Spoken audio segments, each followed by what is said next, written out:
We start with a guy showing something to his subscribers, which he claims to be a big insect. Suddenly, the insect immediately pops in the frame, and the guy gets scared and screams.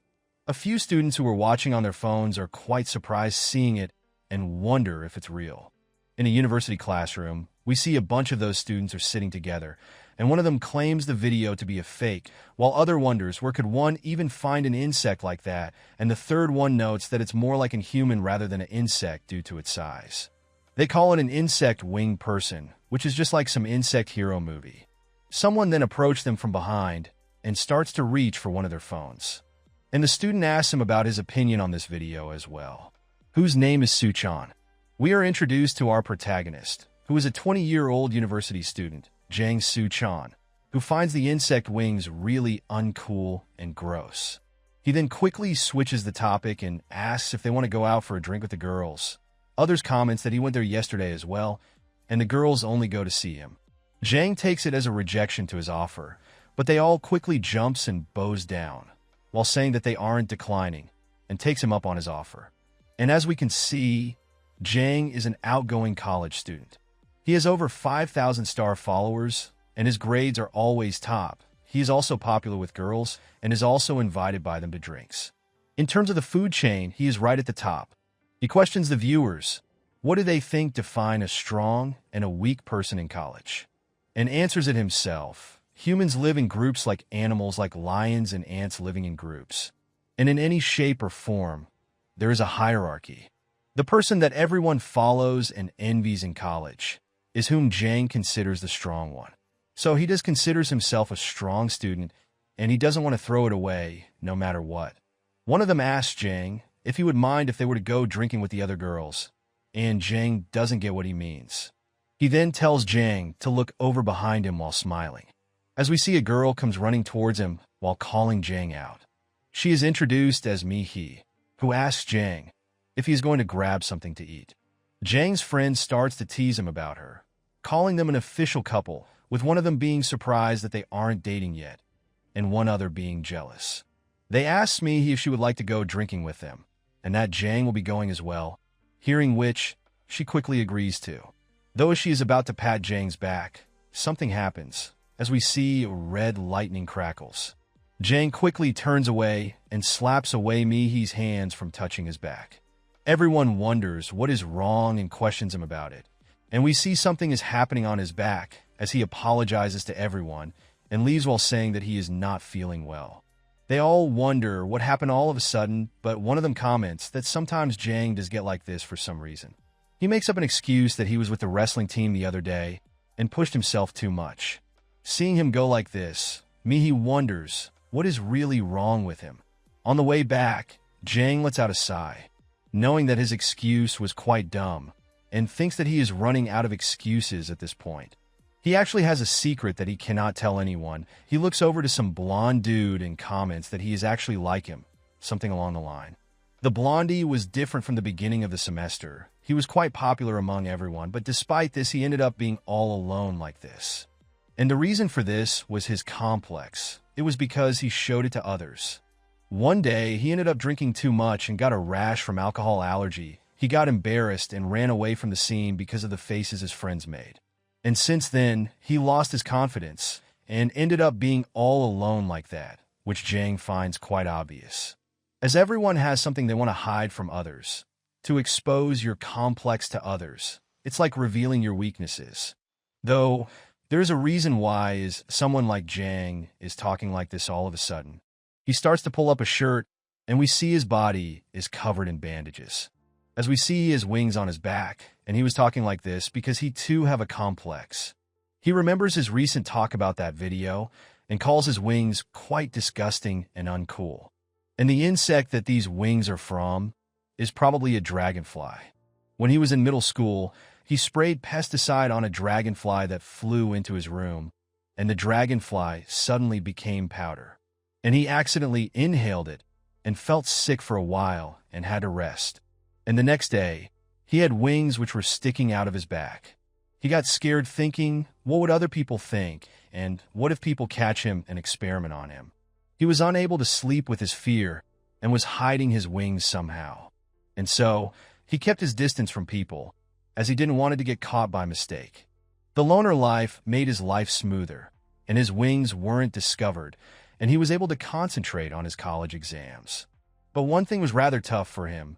Being all alone all the time, it was so bad that he wanted to die sometimes. As such, when he was about to enter in college, he decided to change himself. First, for the wings. It was solved quite easily than he thought by covering it. And he gained much more confidence after his wings were covered, and he could change more boldly. It's like it said, that confidence is the first requirement for success. And much to his surprise, little by little, more and more people started to gather around him. Though, he thinks that it would be over for him if people were to see this disgusted wings. And while he wanted to play with me as well, his wings started to act up all of a sudden. They're always getting in his way, almost as if it's trying to remind him that it's a part of his body, and if he don't spread them often enough, he starts to get pain in his back. Which is why he gets away so suddenly, as he cannot let anyone know about them, especially MANHUA. And suddenly, as he is opening the door, he encounters MANHUA standing there. He gets shocked upon seeing her here, and she gets embarrassed upon seeing him without clothes. She asks Soo-chan why is he not wearing pants, to which he replies that he is. Soo-chan gets a bit relieved that perhaps she still hasn't seen his wings, and asks her, how did she got inside? She replies that the door was left open, and the boys told her that they would drink at his place, and gave her the address to meet there. Hearing which, Soo-chan gets angry at them. MANHUA goes quiet for a bit and asks if Soo-chan really leave because he felt sick. As it's not just today, but he leaves half the time, and sometimes he actually looks sick and it worries her. And so, she asks if there is anything that he is not telling her. But Soo-chan lies and replies that he cannot think of anything like that. Though he gets a bit sad about it, and MANHUA also goes quiet hearing that. She then suddenly drops the drinks that she bought and asks him to leave with her. Hearing which, he gets surprised and confused. MANHUA tells him that he is going to be coming to watch movies with her today, and she is going to wait until he comes out. Soo-chan gets worried and again tries to tell her that he is sick. But she replies that she knows he is lying, and she can tell that he is only pretending and is stressed out while trying to not show, and she can also tell that he is hiding something. But since he is not telling her anything, she claims that it's making her feel sad and a little hurt. She then asks if he remembers the time when he saved her from a guy who didn't stop asking her out, which he does. She continues that she knows Soo-chan was hitting on her as well, and it was quite embarrassing, and it wasn't really his business in the first place either. But despite this, she was still glad. And if he is still interested in her like he was on that day, then she would like to interfere into his life, just like he did into her. And if he ever feels like he needs someone to help, she hopes that he would share that load with her. Hearing this all, Soo-chan thanks MANHUA in his mind, and then opens the gate, while thinking that he still cannot share this secret with her, as he asks her out on a movie. And while it's probably a right thing to do, it's not easy for him to do so. And while they are both walking to the movie, we see someone stopping behind them. We see a large shadow with pincers, as the person states that he can smell a prey. While walking, they both encounter some people, who seems to be wanting to survey them about a school project, as MANHUA quickly agrees. But Soo-chan tries to stop her since the movie is going to be starting soon. Seeing her like this, Soo-chan calls her so nice, since she doesn't know when to say no. She comes back with a lollipop in her hand, and seeing her figure like this makes Suchin's heart thump. Due to all this, he cannot help but wonder, what if he and MANHUA really started dating? While watching the movie, she spills the drink and goes on to wash it, as Soo-chan knows that if that were to happen, he would have to someday tell her the truth. And if she were to see his true form, he has little hope that she would still see him the same way. But he considers it too risky, as he cannot show anyone the monster he became, and thinks that perhaps everything is better the way it is now. Suddenly, the screen turns off, as everyone along with Soo-chan is shocked and wonders what is happening. A guard comes running and tells everyone to evacuate quickly, as there is a man inside the building with some kind of giant weapon. But people don't believe him, so he tells them that it's not some stunt and they should quickly hurry out through the front exits. But suddenly, some guy stabs him right through the abdomen using his mantis blade. Seeing this, Everyone panics and starts to scurry away in random directions in fear of getting killed. Suchan wonders if it's really happening and is unable to believe that someone just died in front of him. And as he wants to get out of here, he starts to think about MANHUA. And looking at Suchan, the guy starts to drool and jumps on him to attack while calling him his prey. Suchan looks back at him as the mantis guy smashes away all the seats. Seeing his hands, Suchan is quite shocked and trembles, as he wonders what the hell is going on. And what kind of monster is he, with the guy questioning Suchan, if he hasn't seen an insect human like him, since he looks so pale upon seeing him, and that he isn't the only one who used that bug spray, which is apparently called jungle juice, hearing which he remembers the spray that he used back then. The praying mantis tells him that after he turned into this thing, he developed a special knack for certain smells, which is a very sweet and delicious smell, driving a carnivorous insect mad with hunger. And while he is talking, Suchan tries to run away from him in fear. But he immediately catches up while telling him that sweet bugs like him taste absolutely mouth-watering to him. Suddenly, MANHUA arrives and saves Suchan by throwing a table to interrupt the mantis attack. Suchan looks up in surprise, and she informs him that she came out of the bathroom, and as she heard the evacuation order, she couldn't find him anywhere. The guy gets pissed for getting interrupted, as he screeches towards MANHUA while saying that no one can interrupt his mealtime. Suchan shouts at MANHUA to quickly run away, but the guy attacks him while she has no place to run. Outside the building, we see a girl is arguing with the officer for wanting to go inside, as the officer is not letting her in. She tells the officers if they're not going inside, then they should let her help instead. And just then, someone behind shouts to look up, and we see it's MANHUA who is supposedly falling from the building, as the guy has apparently thrown her out. Suchan is incredibly worried that she would die. He wonders if he should fly down and save her, but doubts since he has never tried to fly before. And the worst thing is, if he were to open his wings right now, what would happen with all these people watching? He gets scared thinking about the aftermath, and clenches his teeth in frustration, thinking to abandon her and apologizes for not saving her. Tears starts falling from her shocked eyes, as we see Suchan is getting ready to do something. People standing down get shocked upon seeing something up in the air, as we see Suchan has jumped down from the building to save MANHUA in the end, as the mantis guy is surprised at his act as well. Suchan is able to reach her and grabs her in mid-air to save her. The mantis guy laughs at him for jumping like this, as even an insect human cannot survive such fall, and gets irritated for wasting his long chase, since Suchan just jumped to his death. In mid-air, Suchan starts worrying that everyone would see his complex, and he could lose everything he has in his life. But in the midst of all this, he remembers her talk with MANHUA. As so, he takes his decision, with no doubt that what he is doing is the right thing to do. His shirt rips open, as we see him taking out his wings and saving MANHUA. The mantis gets shocked seeing it, so is everyone else. He once again recalls his words, that showing one's secrets means revealing your weaknesses to the rest of the world. This is the story of a certain college student who becomes prey in the vicious world of a concrete jungle. This is his desperate fight for survival. On the ground, we see a girl finding it quite incredible that he was able to pull out his wings in the middle of the city.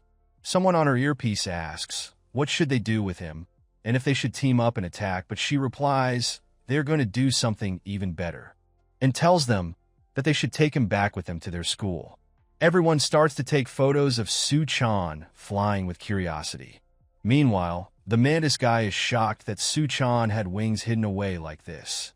He also notes that Suchan is hovering, not just flying, which makes him wonder what kind of insect can do that, while Suchan is worried about MANHUA since she is bleeding from her head. And despite not ever flying before, Suchan was feeling completely natural doing so.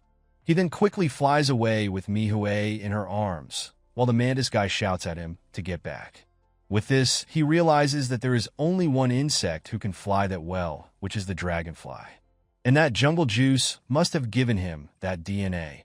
As Suchan searches for a hospital, the mantis guy starts to drool thinking about dragonfly meat as his withdrawal symptom kicks in. But suddenly, he is attacked by that girl from behind who was standing on ground a few minutes ago. She smacks him right on the head and knocks him out while stating that it was quite hard, as apparently he has caused her a lot of trouble. Since he has been running around the city and killing innocent people, and all those videos of him being cited on MeToo as well, which was what made them come after him. As the world cannot know about their existence. They have to stay invisible. Now a month later in the classroom, we see the students gossiping over things they are planning to watch. They are once again checking out Su-chan's video, while calling him a monster for having wings on his back. And as Su-chan is simply walking past by them, they note that the person in the video looks exactly like him. Apparently, the rumors spread like wildfire on the campus. As soon as the pictures hit the internet, he also half expected for the police to come look for him. But fortunately, no one thought that it was real, since people don't take these kinds of news seriously, but despite this, it started happening all over again. As we go back to 12 years ago, as some kids are celebrating birthday, and one of them is standing far away from them. And we see that person is Su-chan. The teacher asks the kids to sing for him as well, since it's his birthday as well, but they refuse to do so, as they are not close with him. The teacher tries to convince them, but they still don't since Su-chan doesn't bring any presents because he is poor. And also because he has no mom and dad. Back then, and even now, it became the same story, as all he wanted was to have friends. But if a person is labeled as different than others, they are not even allowed the simple joys of life. He doesn't know what he did to end up this way, nor does he know why he is so different than everyone else. Suddenly, he starts to get chills as someone grabs his coat from behind, but he swings at the person to get him away from himself. The guy tells him to take it easy, as everyone just wanted to know if he really had wings on his back, as he goes back to his friends and gossips that he would have seen it if he didn't caught him. Su-chan gets angry, as they are acting as if he is some kind of freak, despite they being people who used to hang out with him. He used to be the most popular guy on the campus, but he is gone now, and seeing his current situation, he thinks to just give himself up to the police. He decides to check his social media to cheer himself up, since he hasn't done so in a while. He notes that he has lost most of his followers, since there is a rumor going around that authorities are investigating everyone connected to him in the video. But he doesn't care how many of them abandon him, since he still have MANHUA. She has been in the hospital since the day she fainted, but she has finally woken up today, and he thinks that she is still going to be okay with him, as he thinks to himself that she is all he needs as long as she is by his side. But MANHUA screams, seeing Su-chan, who is left shocked at her reaction. He tries to ask her what's wrong, but she trembles in fear, and Su-chan, still in disbelief, thinks that she was such a nice person, someone who cared more about him than anyone, while still thinking that she wouldn't do that to him, but in reality, she tells him to not ever come to see her again, and makes Su-chan despair as she calls him a monster. On his social media as well, we see she has unfollowed him. Back at his home, Su-chan thinks that it's all over, all because of his wings. He tries to cut them off and get rid of them for good, but trembles and hesitates in doing so. But in the end, he is unable to do so, as the scissors falls from his hand and he starts to sob. He cries about being too scared of pain even at such moment, and calls himself pathetic for it. Now another month passes, as we see Su-chan is walking alone while monologuing that humans gather in social groups. In every group of animals living together, there is always an individual who doesn't fit.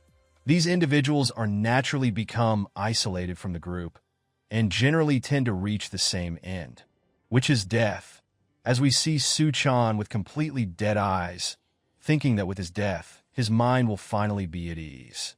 As he cannot go on like this and cannot stand the pain, he jumps from the building.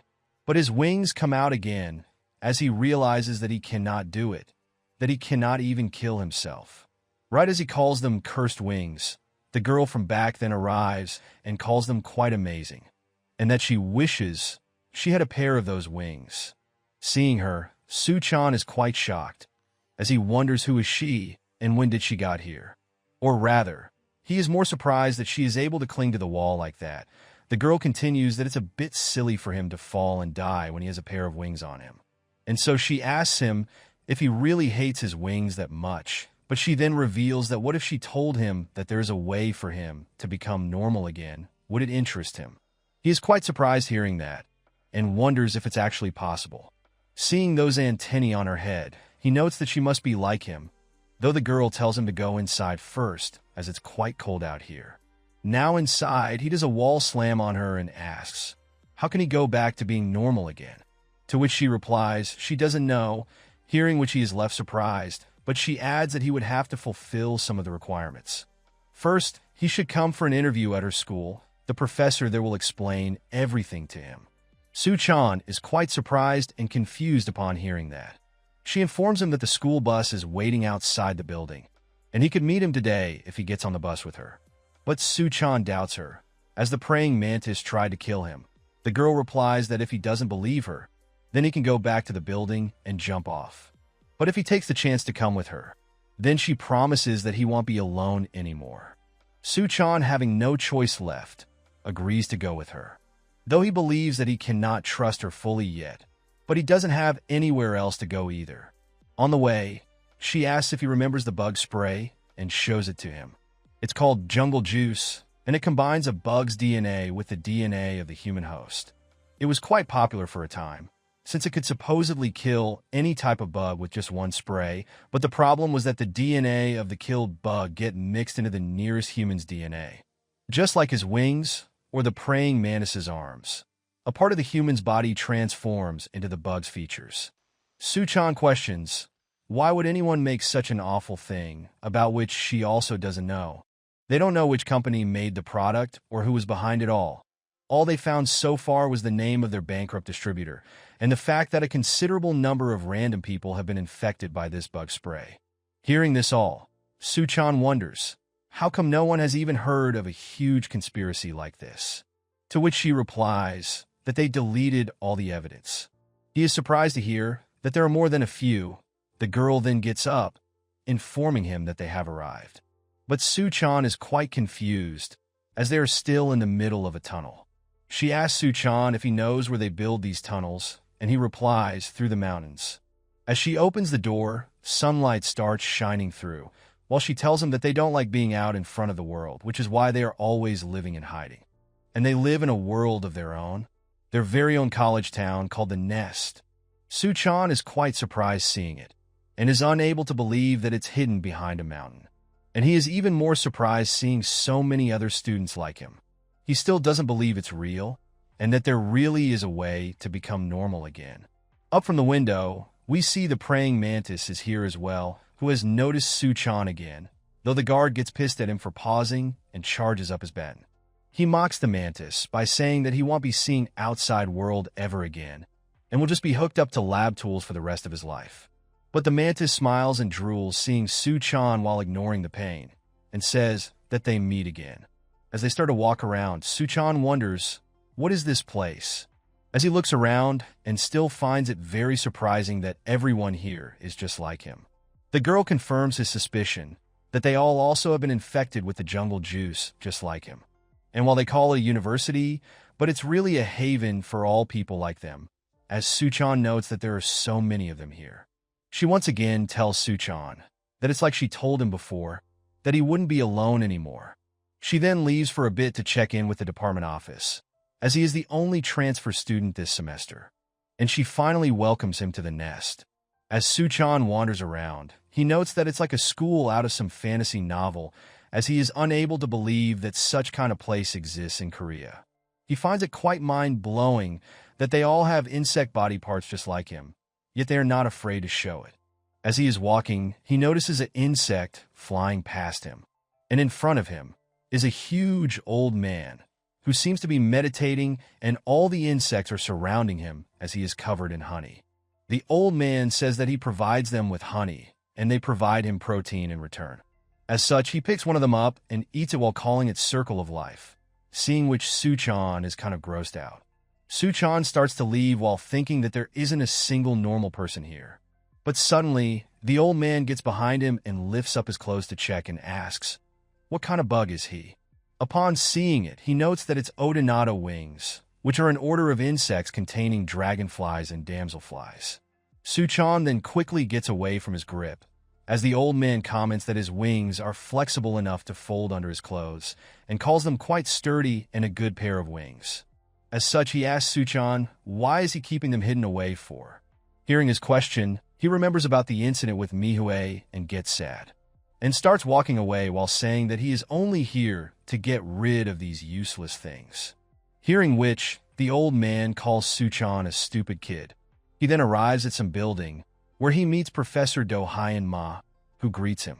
We finally learn the girl's name, which is Hui Jin, as Professor thanks her for bringing Suchan here, while telling Suchan that he is glad that he came, as he heard many things about him through their reports. Seeing the professor, Suchan thinks that it must be the professor that she was talking about, the one who knows how to make him normal again. The professor starts up a screen and tells Suchan that he will start right away and show him how he can become a normal human being. Suchan is quite surprised that he is getting the answer just like it and starts to get nervous, as Professor Ma starts explaining about the footage, which is from the graduation ceremony of their university. As the footage goes on and the speech of the valedictorian ends, we see they are being presented with Cinderella, as they promised. Seeing this, Suchan wonders, what is Cinderella? He is quite shocked to see someone with a whole head of a bug, and assumes that the drink in her hand is champagne. But as the ant head takes a sip out of it, something starts to happen. Suchan looks over in concern, but just then we see that she is starting to get changed. In shock, he asks Professor Ma, what was the drink just now? And he replies that it's something they stumbled upon during their research of jungle juice. They applied the same principle behind jungle juice against itself, and were able to decompose the insect DNA in the human body. This solution can restore the human to their original normal state, and they call it Cinderella. Seeing this, he is left speechless and decides that it's exactly what he needs. And so he asks Professor Ma to give him one. But Professor Ma interrupts him that he cannot do that, and Suchan questions, why not? Professor Ma replies that it's not easy to make. It's a condensed extract compound made from jungle juice itself, which means supply is limited. And it's unfortunate, but they cannot treat everyone. But if Suchan is willing to do whatever it takes to acquire the solution, then he should enroll in their school and graduate at the top of his department. It is their policy to provide only the best and brightest student of this school with Cinderella, just like they showed him in the video. After this all, he asks for Sukin's decision, while he wonders what kind of school it is that he has to enroll in to get the cure. Fast forward. As they are walking, Hui Jin asks for his decision, while Suchan is mumbling that he has no choice but to enroll here, since only the top student of the class gets the solution. Hui Jin tells him that he does have a choice. He can live a pretty nice life here if he doesn't want to enroll in the nest. And even if he does get enrolled, getting to the top of the class is not going to be easy, but Suchan replies that it's a good thing that it wasn't a matter of money, as he is quite confident that he can handle school and grades, and such asks Hui Jin to get him transferred. Now at the lecture building, a few hours later, we see many students have gathered, as they gossip that it's registration day already, and plans which classes they would be taking. Suchan notes that whole transfer process was quite easy, and it seemed more proper school than he suspected. He also remembers Hui Jin, who was really nice and helpful to him, as she gave him requirements and tells him that he just have to pick one of the 3 electives listed here and register for it. As he opens the notebook to take a look and sees the strange name, which makes him think that she might have given him the wrong book. He notes one of the electives, Understanding Nest Protection, which seems better than others, as the professor in this gives half the Class A grades and doesn't make them do group assignments. And he remembers that it's the class of the professor whom he met earlier, and he seemed quite nice, so he decides to register for his class. Though he finds it strange that he has to be physically on campus to register for classes, since usually it's done through an internet cafe. But he thinks that perhaps they do really have really fast internet here. And suddenly, we see 2 students' flies pass by him while fighting, seeing which he is left quite shocked. The scorpion girl tells the guy that she told him already to stay out of her way, but the guy argues that she was the one who jumped at him suddenly. Seeing their scuffle, Suchan questions if they are really going to just fight like this on the campus, which he finds quite hard to believe, and just then Hui Jin arrives and tells him to not worry about them, as he would get used to this quite soon. She then grabs both of them by their collar and throws them away. Seeing her like this, he is shocked, as both of those students fall on the ground. The guy tries to get up while questioning who the hell is it now. Hui Jin tells him that it's just been days into the semester, yet they are both fighting again. And upon looking up, he notes that it's the class president, Hui Park.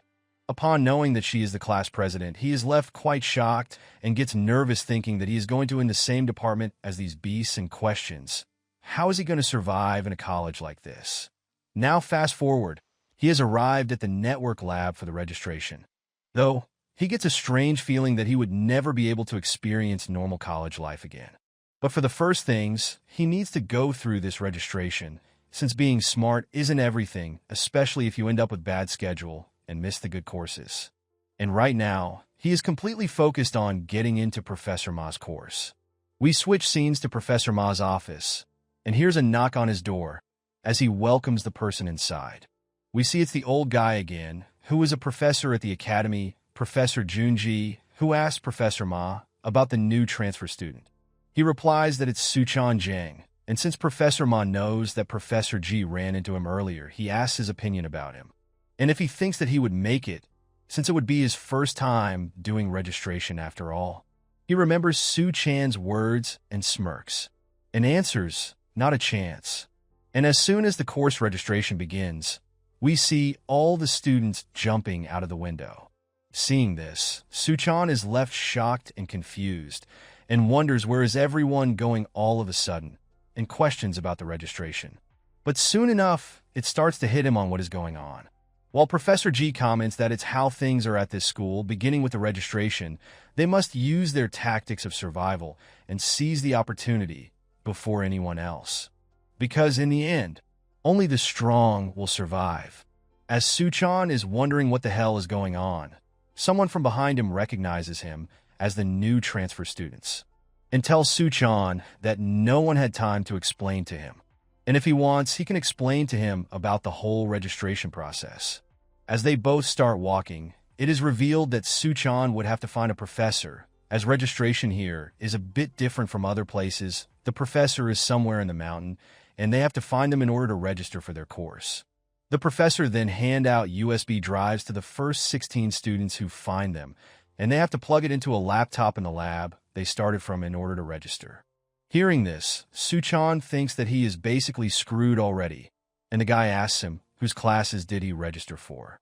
Suchan replies, Professor Ma, since he gives the easiest grade in school, as his goal is to become valedictorian of his class. The guy smiles and replies, it would be tough, but he admires his determination. They both leave then, as he would have to find his professor as well, and Suchan thanks him for the help while thinking that he was quite a nice guy. Suchan wonders, where would he find a professor, as he is too late to start, and if there is even a point in starting now.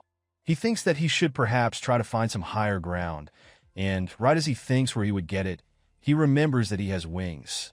As such, he removes his clothes and starts to use his wings to fly up. He is able to see everything from up here, and can even tell which way everyone has headed. He also notices some flags, and wonders if professors are waiting by them. And that perhaps Professor Ma is waiting at one of those flags, and just then he notices something. We see many students are fighting each other, as he wonders the reason for it. But as he overhears them, he realizes that they are fighting for seats in the class. Seeing this, it makes him question just how important the registration is, and calls it all overkill. Though he doesn't have time to waste, and is certain that he has to get one of those flags, but since he doesn't know which one is for Professor Ma, he decides to go with his guess. But he suddenly realizes something, and heads over to someplace. At the point, we see Professor Ma is chilling, as he notices something. As we see Suchan is able to reach him, though he crashes while doing so. He apparently flew so fast that his eyes felt like they were burning, but he nailed his guess. As he was at the flag the most people were headed towards, since it's always the most competitive to get into the best professor's course, which would mean the flag with the most people headed for is the answer. Professor Ma wonders if his thought process was a maneuver to overcome starting out later than the rest, as it's the best strategy to utilize the quick flight capacity of the dragonfly. He then offers him the USB that he needs to register for his classes and calls him lucky because it's the last one left. And all he have to do now is to return and plug it into the laptop, and he has to make sure he won't lose it.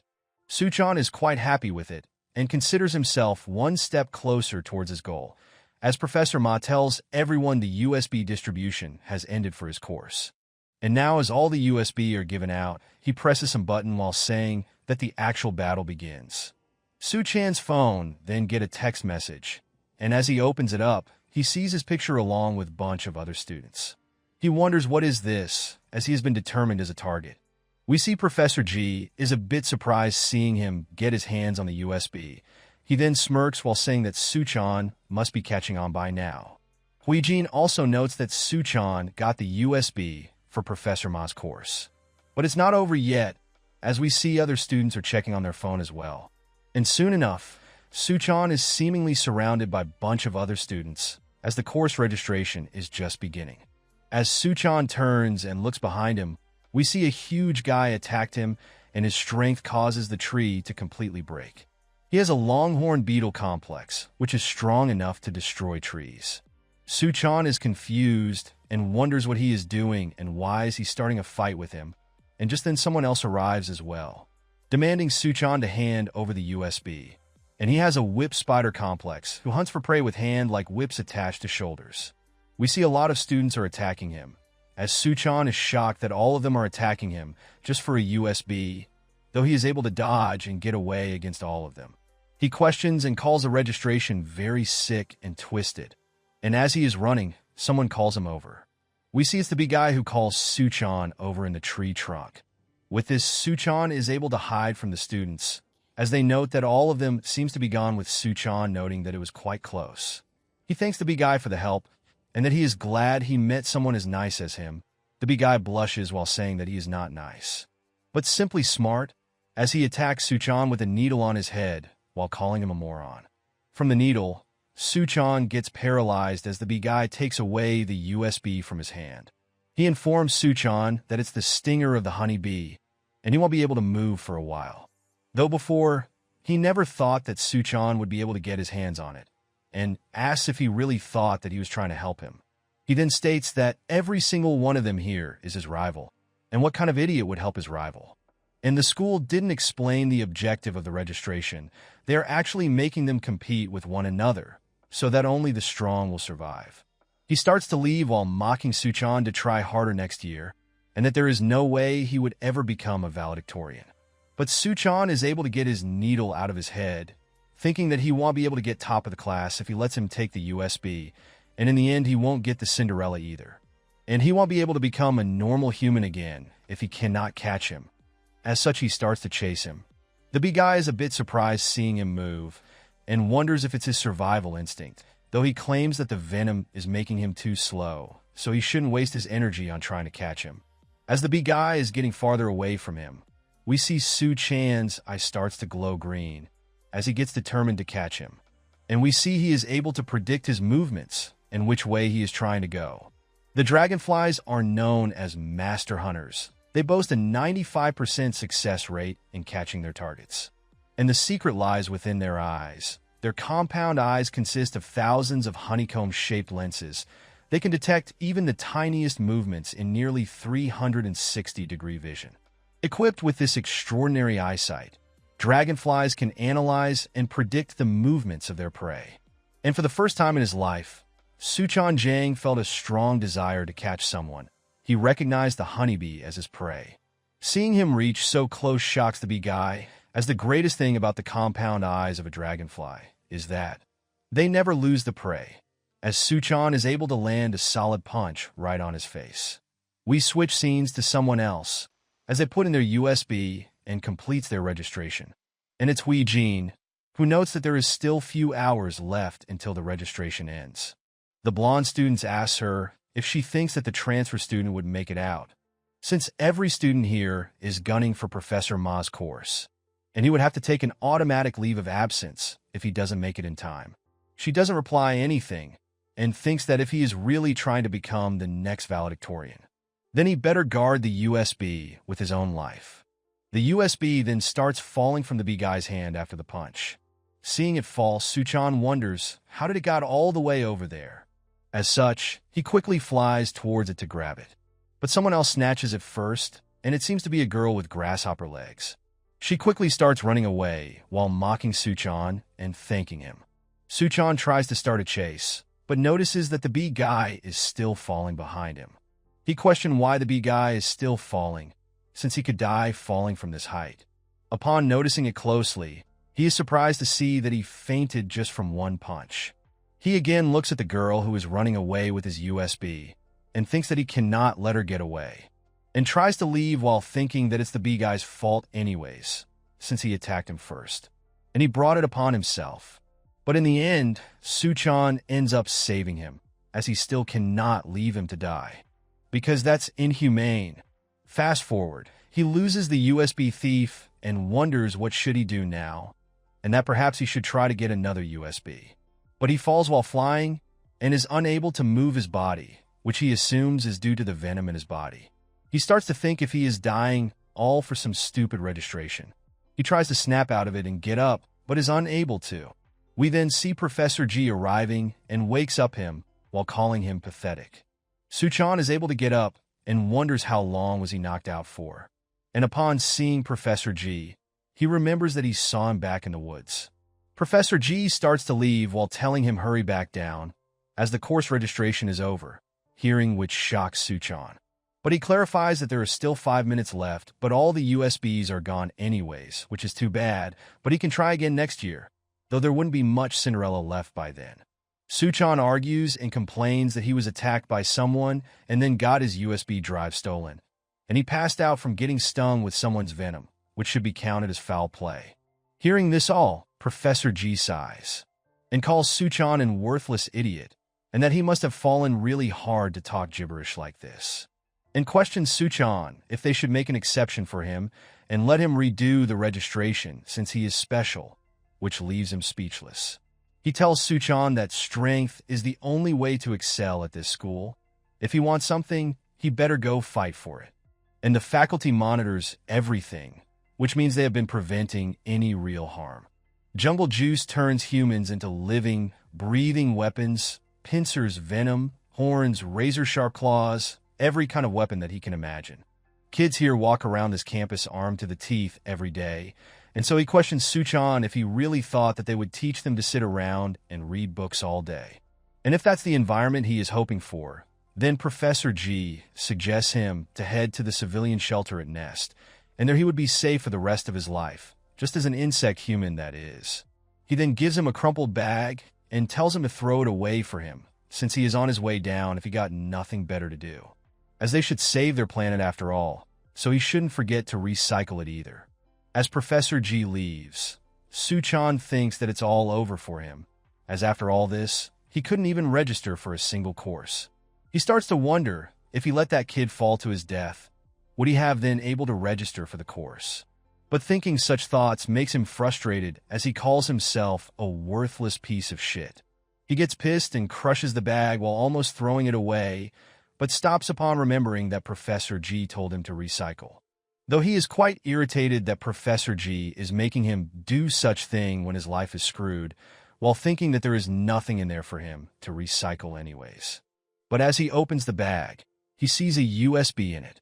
He remembers Professor G's words about there still being 5 minutes left. He looks over in the distance building while thinking that he has 5 minutes left until the course registration closes. Meanwhile, Professor Ma asks Professor G why did he had a sudden change of heart, as he didn't expect him to hand out a USB so easily, as he thought that he didn't approve of Jang Suchan. Or perhaps there was another reason that changed his mind. Professor G replies that if they want something done right, they have to do it themselves, as someone have to beat some sense into Suchan, and that might as well be him, as we see Suchan rushing towards the network lab. He notes that there isn't much time left, and he might miss it if he keeps going at his current speed. But he doesn't want to botch his landing like before, and flying any faster than this will make his eyes burn like hell. He suddenly gets an idea as he stops and takes out his glasses. He wears them while thinking that they would keep dust and wind out of his eyes, and he can try going faster. His eyes starts to glow as we see him going at his full speed this time. We see some students are waiting near the building, who are waiting for someone to appear and steal their USB without much effort. The girl notes that someone is coming and thinks that their waiting is finally paying off, as they get ready to catch him. But much to their shock, Suchan passes by them easily at high speeds, and they are unable to react to it. They try to chase him and thinks to take it from him in the lab, but the girl tells him that it's against the rules. Suddenly, the blonde kid from before comes in, while agreeing with the girl, and kicks all of them away. As the guy asks, "What the hell is he doing?" we see someone landing an attack right beside him as a warning. And it's the Scorpion Girl along with Hui Jin, and we finally learn their names, with the blonde kid being Haizong Cha, who tells the guy that fighting in buildings are strictly forbidden, which he should know as well, and the Scorpion Girl is Doa Cheon, who agrees with Haizong while mocking them by calling them background characters. Hui Jin received a text from Professor G to help Suchan apparently, which she believes is quite a lot coming from someone like Professor G, as she wonders what Suchan did to make it happen. But regardless, she is quite impressed with him. And as soon as Suchan arrives, he quickly plugs in the USB and starts his registration process. With this, his registration is finally complete, just few seconds before it closed, though it's for practical combat classes instead. He finally relaxes for a bit, thinking that while it's not Professor Ma's, it's still better than nothing, and that perhaps if he tries real hard, he can still go after the valedictorian, but suddenly he notices something on his screen and is shocked. Suchan wonders, "What is this?" As soon as he finished his registration, he received a notice that orientation would begin right away, so he headed to the lecture hall, which makes him assume that perhaps the day isn't over just yet. But when he tried to enter, he gets pushed out while the guard tells him that only students and faculty members can enter, and Suchan argues that he is a student. Hearing which, they ask him to present his student ID, which no one gave him yet. Hui Jin then arrives and hands him over his student ID, while saying that it was just issued today. He asks Hui Jin if she is taking this course as well, and she replies that she really likes this class, although he might have liked Professor Ma's theory class better. She then tries to cheer him up regardless, and Suchan replies that taking a hard course doesn't mean that he won't get the top grades, while telling her to not worry, as he is not giving up just yet. Hearing him say that, she smiles while telling him that he got grit, she would admit that. And as they both enter the lecture hall, someone immediately recognizes Suchan. It's the students, who recognizes him from the movie theater incident and is quite surprised seeing him in their class. They all starts to gossip about him and treats him like a celebrity, while Suchan is shocked that everyone here knows about that incident as well. But someone doesn't take him too nicely, as the person slams the desk while being pissed at Suchan being called a celebrity. It's Haizong Cha who criticizes him for spreading his wings in public for the whole world to see.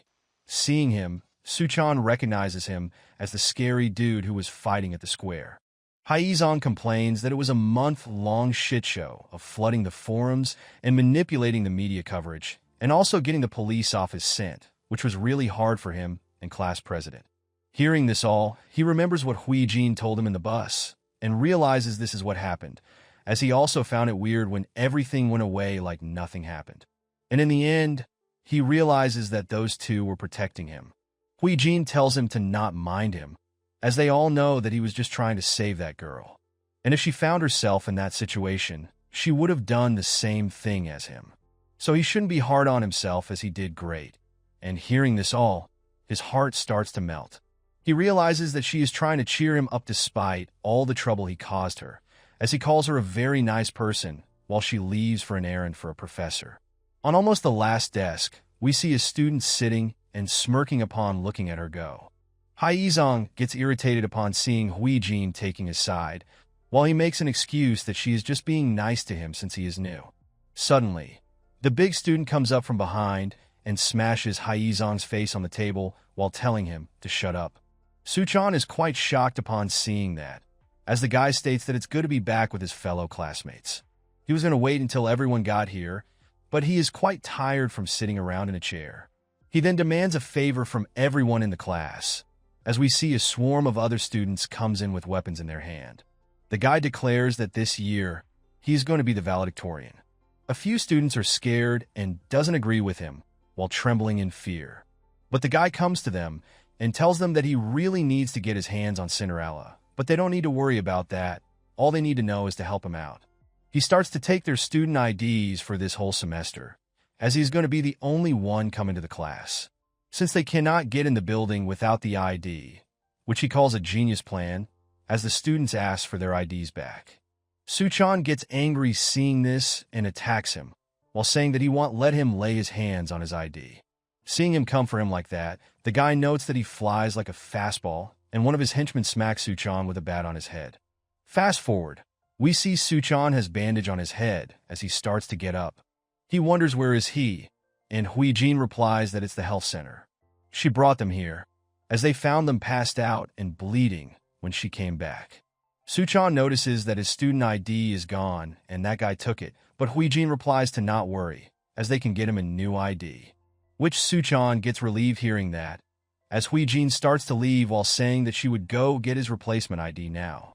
And it won't take her long, so he should stay put and get some rest. Suchan thanks her for that, while thinking that she is really calm and considerate, which he guesses is a part why she is the class president. From this, he remembers Mihue, who was always so nice and friendly towards everyone. We see Haizong Cha is also lying beside him, and seeing him, Suchan is shocked that he is still alive, to which he replies, of course he is. He asks Suchan about the situation, and he explains, which shocks Haizong. Though he informs Haizong that Huijin has went to get them new ones, hearing which, Haizong asks if he let her go and calls him a moron for that. He tells Suchan to think about it. Why would he get rid of everyone's ID if he is just after top of their class? All he has to do is beat the ones that are likely to become valedictorian. And regardless, they cannot possibly reissue those IDs in a single day. Hearing this shocks him, as he realizes something while remembering her words. As he wonders, where did she went? We see her facing off against them. She tries to ask nicely at first, which he obviously doesn't agree to, and replies to not think of intimidating him. The guy notes that it's all going according to his plans, as he never need the IDs anyways. He knew that she would come looking for them. And his whole point was to get her standing where she is, which is what he believes her punishment for getting first in the practical combat class last semester, as Huijin smacks down one of them who was touching her. The other students also try to attack her, but she jumps up in the air and lands a solid kick on both of them, as the guy claims that there is no way they could beat her on land. He calls out to her and baits that he is going to drop all the IDs in water. As such, she quickly tries to reach for them. But the guy takes out his insect leg, and Huijin is surprised to see it. He uses them to push her into the water, while telling her that she is on his turf now, as he is a giant water bug, who are among the most powerful predator among aquatic insects. She falls into the water and gets out, gasping for air. But the guy jumps on her and pushes her back in, while telling her that he couldn't kill her on campus since that would raise questions, and being valedictorian would be a piece of cake if it weren't for her. As she is drowning, the guy grabs her neck and tries to choke her, since nobody would know that it was him who drowned her to death, as everyone cheers him on to give Huijin a painful death for the beating they got from her. Though while she is drowning, he decides to have some fun with her. But someone suddenly lands at water at extreme speeds, splashing it everywhere as everyone wonders if something just crashed. Huijin gets freed from his hold, as she hears someone tell the guy that regardless of being valedictorian, he should learn how to be a human first. And we see it's Suchan who is holding the guy on water, while calling him a pond piece of shit. Seeing him, everyone wonders who is that, and recognizes him as the flying bug from the lecture hall. The guy smirks and is quite surprised that he is still alive after getting hit like that and tries to punch Suchan again. But Suchan is able to dodge it, as he is able to see the movements just like before. The guy again tries to hit him, but Suchan dodges using his compound vision and notes that he is not quick either, which makes him believe that he can take him down. But Huijin shouts at him to stop and get away from him, as we see the water bug using his pincers to attack Suchan from behind, which he again dodges. He complains to Huijin that they were about to have an awesome action sequence, and she tells him to not be stupid, as he is out of his weight class, and he shouldn't try to fight him there, as the guy has infused with an aquatic insect, which means he has an advantage in water. As with one wrong move, and he would drag him underwater to finish him, so they have to get away from lake as quickly as possible. But the water bug again tries to bait them by showing the student IDs, so it wouldn't matter to him even if they leave. Suchan gets pissed seeing this, while complaining that despite having larger number, they still want to fight in water for the advantage. And just then, Huijin tells Suchan to head back to school, as he doesn't need to fight with her. As she is the only one that want to fight because she was at the top of class last semester, they might give the ID back if they get what they are looking for. And it was her mess to begin with. But Suchan interrupts her and tells her no thanks to her suggestion, while saying that she of all people shouldn't be talking like that, and asks her to remember what she told him when she brought him to this school, that he won't be alone anymore. And this is exactly what this is, since he didn't came alone, as we see Haizong is also here, as he kicks away and defeats the two of his henchmen. And we learn that he has a grasshopper complex, katydid, which are species of Titigonide or thopteran insect, which hunts for prey using thorny spines on their powerful legs, as Haizong demands to have his ID back. The water bug didn't expect him to recover so soon as well, and he was also next person on his hit list. Right when he is distracted, Suchan tries to take the ID, but the water bug dodges, while telling him that he expected him to do something like that. He tries to attack him, but Suchan flies up to dodge, as the water bug tells him that one false move is going to cost Suchan big time. But Suchan replies that it's not a false move, as nothing counts, as long as he doesn't get caught, as we see Suchan easily dodging all of his strikes. The water bug notes that Suchan is not just flying straight anymore, as all the open space is giving him an advantage. And he is quite surprised seeing him being so agile with those flimsy wings, and wonders what kind of bug is he. Suchan again rushes towards him to reach for the ID, and charges his punch on the other hand, combining the speed of the dragonfly and full weight of his human body to land a solid punch right on his face, while saying that he might be bigger than him, but this punch should have done the trick. But he is still able to get back up, and Suchan assumes that perhaps the water helped him minimize the damage. But he suddenly stops Suchan in the middle, while saying that all of this isn't necessary, as they can simply talk it out while glaring at Huijin. He suggests that since everyone here wants to get that Cinderella, it would be better for everyone if there is less competition. Suddenly, someone pops up behind Huijin from underwater and grabs her, but she elbows him right on his face. And just then, the water bug reaches Huijin to attack, while saying that he just needs to kill her. But much to his shock, Suchan is able to stop his attack and lifts him out of the water by grabbing his insect legs. He then spins him around and slams him on the ground, while saying that he is out of the water and in his turf now. We see the water bug taking heavy damage, as Suchan tells him that even if he gets his hands on the Cinderella, he is going about it all wrong, since there is no point in being human again when there is nothing humane left about him. And just like this, they got the IDs back like nothing happened. And by the time they got back to the lecture hall, the orientation has already ended, and they returned their IDs to their classmates, though they decided to not tell anyone that they brought them back. But Huijin felt responsible for it and didn't want to make a big deal out of it, and both Suchan and Haizong also didn't want her to feel bad about this. And in the end, Suchan missed the orientation and didn't get to be the hero who got the IDs back. But now, he has a new home. Where he used to live was far away, so the dorm life won't be so bad either for him. Though he questions, why is he roommates with such an intense person, as Haizong is quite impressed with his ability from when he was fighting at the lake. He asks Suchan if he drinks much, and he replies, just as anyone else, while thinking that there is no fun in two dudes drinking alone together.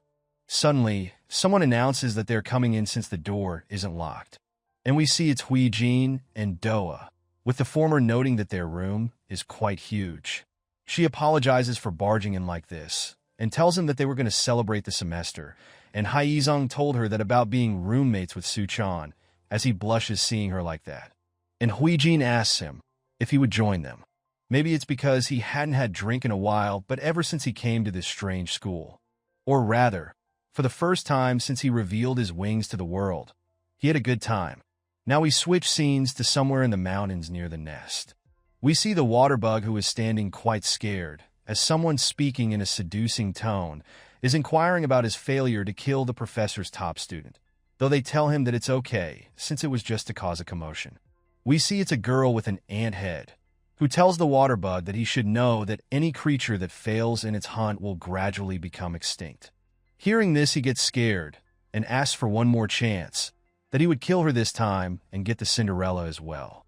But the girl replies that Cinderella is something that they don't need, not at all, She then descends down from the tree and kills him, while saying that even with all of his power, he couldn't even beat a bunch of freshmen.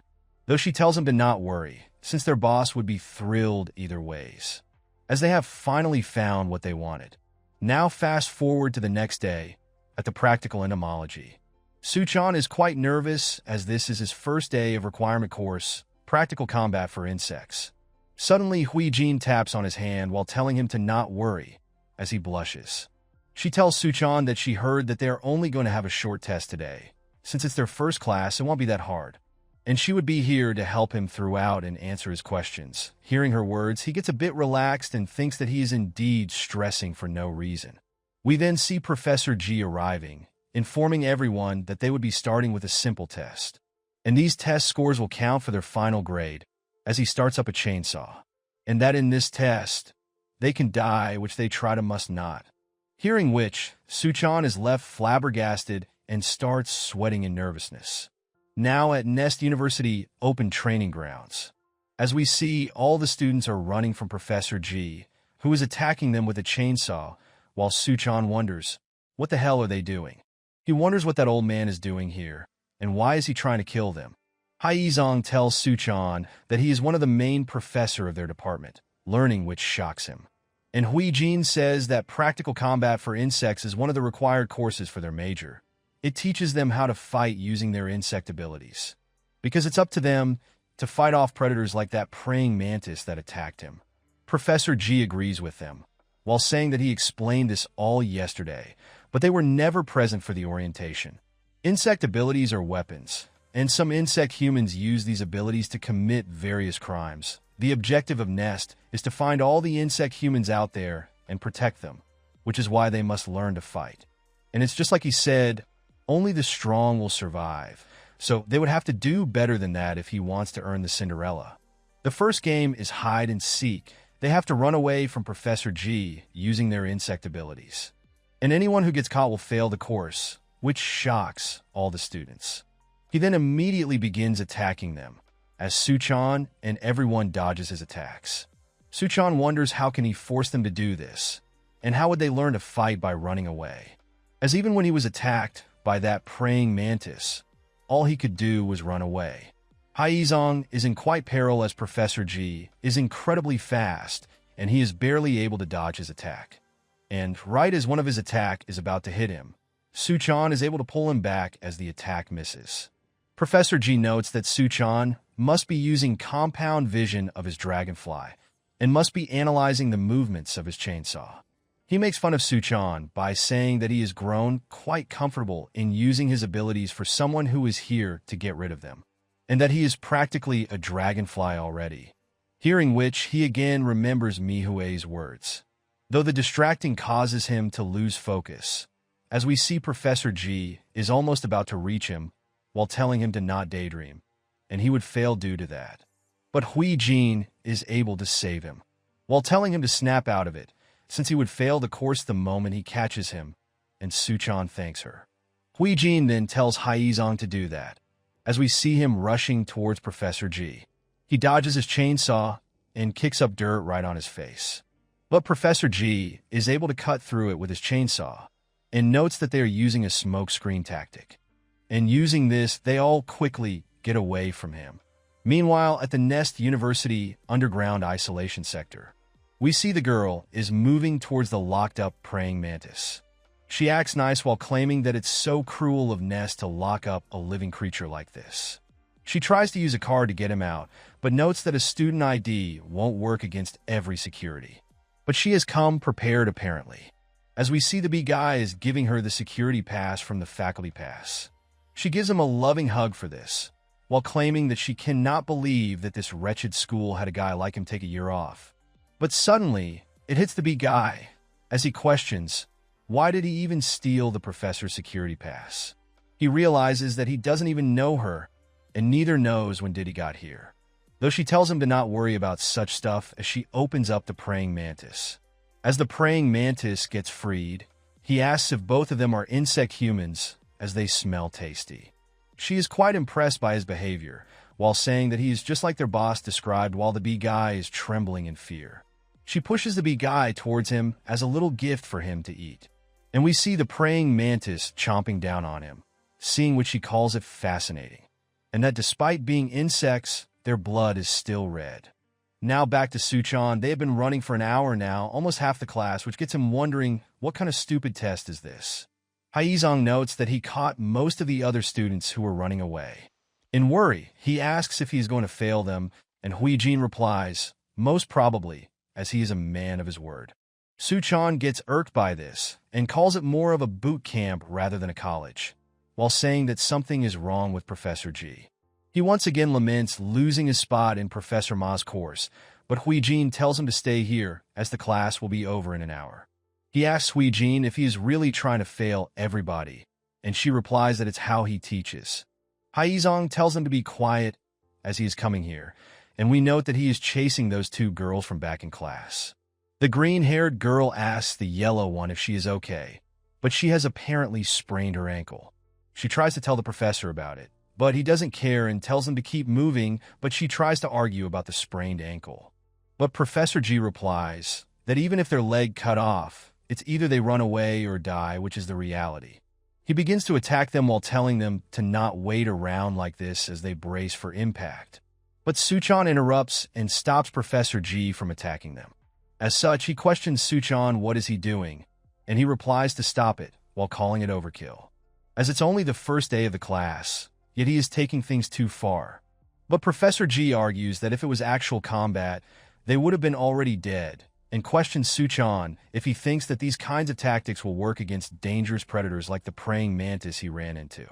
And while he clearly stated that they would fail if they get caught, yet he got the nerve to stop his attack. But then he tries to make a deal that if he manages to hit him once before the class ends, he won't fail these two or any of his classmates. But if he don't manage to hit him, then him and two of his friends hiding in the bushes, all of them will be expelled. Professor G thinks that it's not time for Suchan to be worrying about others, as he still has a long way to go. He has an ability, and he needs to truly understand it. He does know that Suchan came here to get rid of those abilities of Dragonfly, as we see the praying mantis starts to sniff something. The girl asks him, why is he holding up, as their boss doesn't like waiting while referring to him as Buttercup. The girl asks him, why is he holding up, as their boss doesn't like waiting while referring to him as Buttercup. But the mantis notes that it's the dragonfly, while Professor G claims that without his dragonfly's power, he would never survive. Upon hearing the details, Suchan thinks that it's going to be easy as he just have to hit him once. But as he tries to hit him, Professor G easily dodges, while mocking Suchan that he seems to have never thrown a punch before, and his sluggish speed as well, and with that he would never be able to catch a single bug. Suchan tries multiple times to hit him, but Professor G keeps dodging while making fun of him, that at this rate he's going to get himself expelled. Haizong notes that Professor G is not going to let him off easily, and Huijin tells him to wait, as Suchan still has a chance. Professor G notes that he is using compound vision now, as he is identifying Professor G as his prey, without even knowing it. He is able to grab Professor G at last, and tries to land a punch. But Professor G counters by slamming him on the ground, as everyone watching get tense with the fear of failing. He questions Suchan if he really expected his prey to sit still and wait for him to attack. Meanwhile, Suchan frustrated as he is unable to even get close to hitting him. It makes him assume that perhaps Professor G is using abilities as well, and wonders what kind of insect is he. Though he knows what Suchan is thinking and clarifies that he is not able to use his insect abilities. Though he is a human who was infected with the jungle juice, but his abilities comes with some side effects, and his body is unable to bear them at his age, which is why he always carries a weapon for self-defense purpose, which makes Suchan think that it's quite overkill for just self-defense. He then drops the chainsaw, while telling Suchan that he is young and there is nothing holding him back. He have what it takes to beat him in theory, so why does he think that he is unable to defeat him? Suchan is unable to answer his question, as we see Professor G tossing a dragonfly on his chest. He freaks out seeing it, and Professor G reveals that it's just a figurine. He then tells Suchan that he is repulsed, that repulsion for insects is what limits his ability. He asks, what does he even know about dragonfly? Does he know that they are helpless if their wings are bound and are easily defeated by sheer size? And if he even knows how their compound eyes work? He needs to know his abilities in order to wield them, and before he does that, he needs to accept the fact that he is an insect. Suchan still argues with himself that how can he simply accept it, as he hated bugs ever since he remember, and he hated them more because he didn't want to face the fact that he was one now. How could one accept the fact that they have become a monster? Suddenly, we hear someone clapping while telling Professor G that it was a brilliant lesson. As they both turn to look, we see it's the girl with ant mask who tells Professor G that he always had a certain flair. Seeing her, he is quite shocked. She sarcastically praises his teaching lessons and weighs about his profound insight and intimidating talk with expulsion. Everyone is stunned looking at her, while she calls it so stirring. She then suddenly attacks the girl while saying that she could just vomit hearing his lessons. Suchan is left stunned seeing it, as it happens so suddenly. Haizong immediately attacks her, but he gets hit by her stinger on his chest. He starts to lose his strength and falls unconscious as he wonders if it's some kind of poison. She holds Haisong lovingly, while telling him that he would be so numb that he won't feel a thing, and he would be a nice little morsel to snack on. Meanwhile, Suchan is hesitating while wondering what is going on and if that woman is part of the school. She recalls that she has fed him a student on the way here, but he has quite demanding appetite. Hearing which, he is left confused and nervous while remembering that it's happening again, which feels like just as in the movie theater, as Professor G gets stabbed right through his chest from behind. It's the same images and same helplessness, and the same kind of chills, as the praying mantis stands in front of Suchan while saying that they have met again. Meanwhile, Suchan is stunned by the overwhelming feeling of absolute fear. Huijin, upon seeing the mantis again, notes that he should have been locked up, and something is also different about him, as he wasn't like this when she beat him in the theater. He has recovered like a savage beast after a feeding, though the girl calls the mantis back that it's enough, and Haizong would be plenty for him to snack on, but the mantis argues that he hasn't felt this energized in a long time. But he leaves regardless, as the woman tells all of the goodbye since they got a full day ahead of them. She tells Professor G to take care of himself while saying, "So long, Professor," and we get a reveal of her face. Huijin tries to stop her, but Professor G clutches her arm. He tells Huijin that they are dangerous and students cannot fight outsiders without permission from Nest, but he has contacted school, so they would handle it while they should head back to campus. Huijin argues that it's not time to worry about rules, as they can miss their chance, and if they're too late something might happen to Haizong. But Professor G doesn't change his decision to uphold the rules, and as long as they are students of the Nest, they cannot do anything. But suddenly, we see Suchan flying from above them, as he once again confirms with Professor G that he would be expelled if he lost the bet. And since that's the case, he doesn't need to worry about rules anymore, since he is not a student here anymore. He then starts chasing them, as both Professor G and Huijin tries to shout at him to stop, while Suchan recalls that he was frozen up because he was afraid of the praying mantis, and stood there watching them take away Haizong. Despite being rough around the edges, he made an effort to be his friend, while he let him down by letting the fear get the best of him. So, he takes it upon himself to catch them.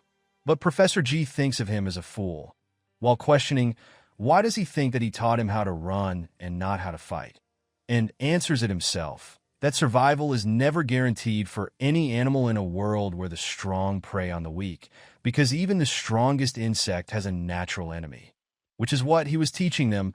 They must know how to run away from an opponent they cannot defeat. And for dragonflies, the praying mantis is the worst kind of opponent. Back to Suchan, the praying mantis notices the sneak attack, as he can smell Suchan coming from a miles away, while Professor G refers to the mantis as a dragonfly's undefeatable natural enemy. He dodges the praying mantis's first attack while thinking to himself that there is nothing to be afraid of. While he don't stand a chance against those sharp front leg of his, but he can keep his distance in the air. And when the right time comes, he would nail him as he hits a direct hit on his face. But the mantis doesn't take any damage, and instead Sukin's fist gets injured, which shocks him. He notes that his skin is rock solid, while the mantis tells him that his exoskeleton is working now, since he finally got to feed and regained his strength. He then gets excited while thinking of Suchan as his little snack for the road. And with a single punch, Suchan is able to feel it in his bones.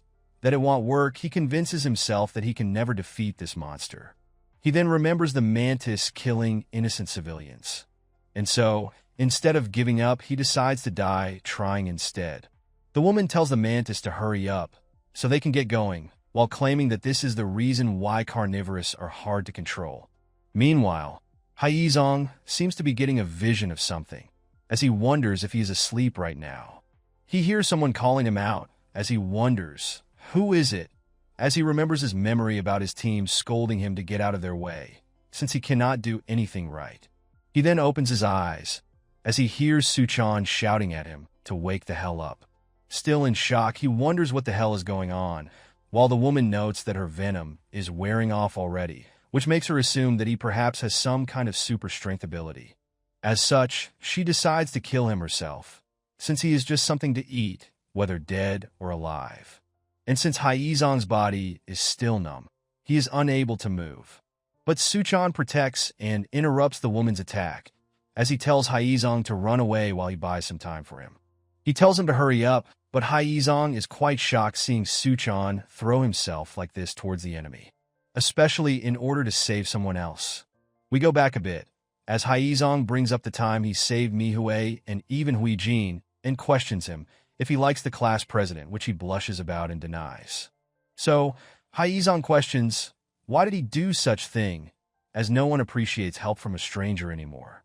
Which Suchan agrees with, and also wonders why did he do that when he didn't even get a thank you in return.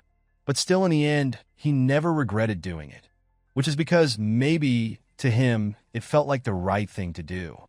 And so, Haizong makes his move and grabs Suchan, and makes a run for it.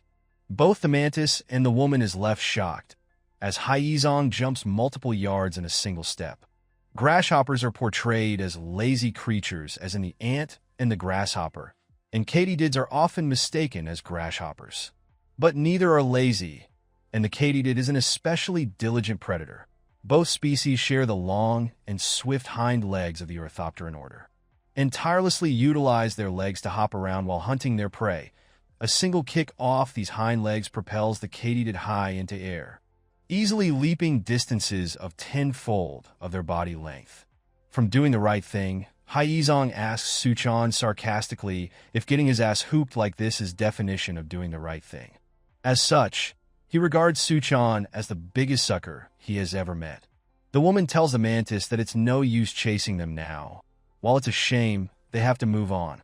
But the mantis notices something and thinks otherwise, as their scent is still lingering nearby.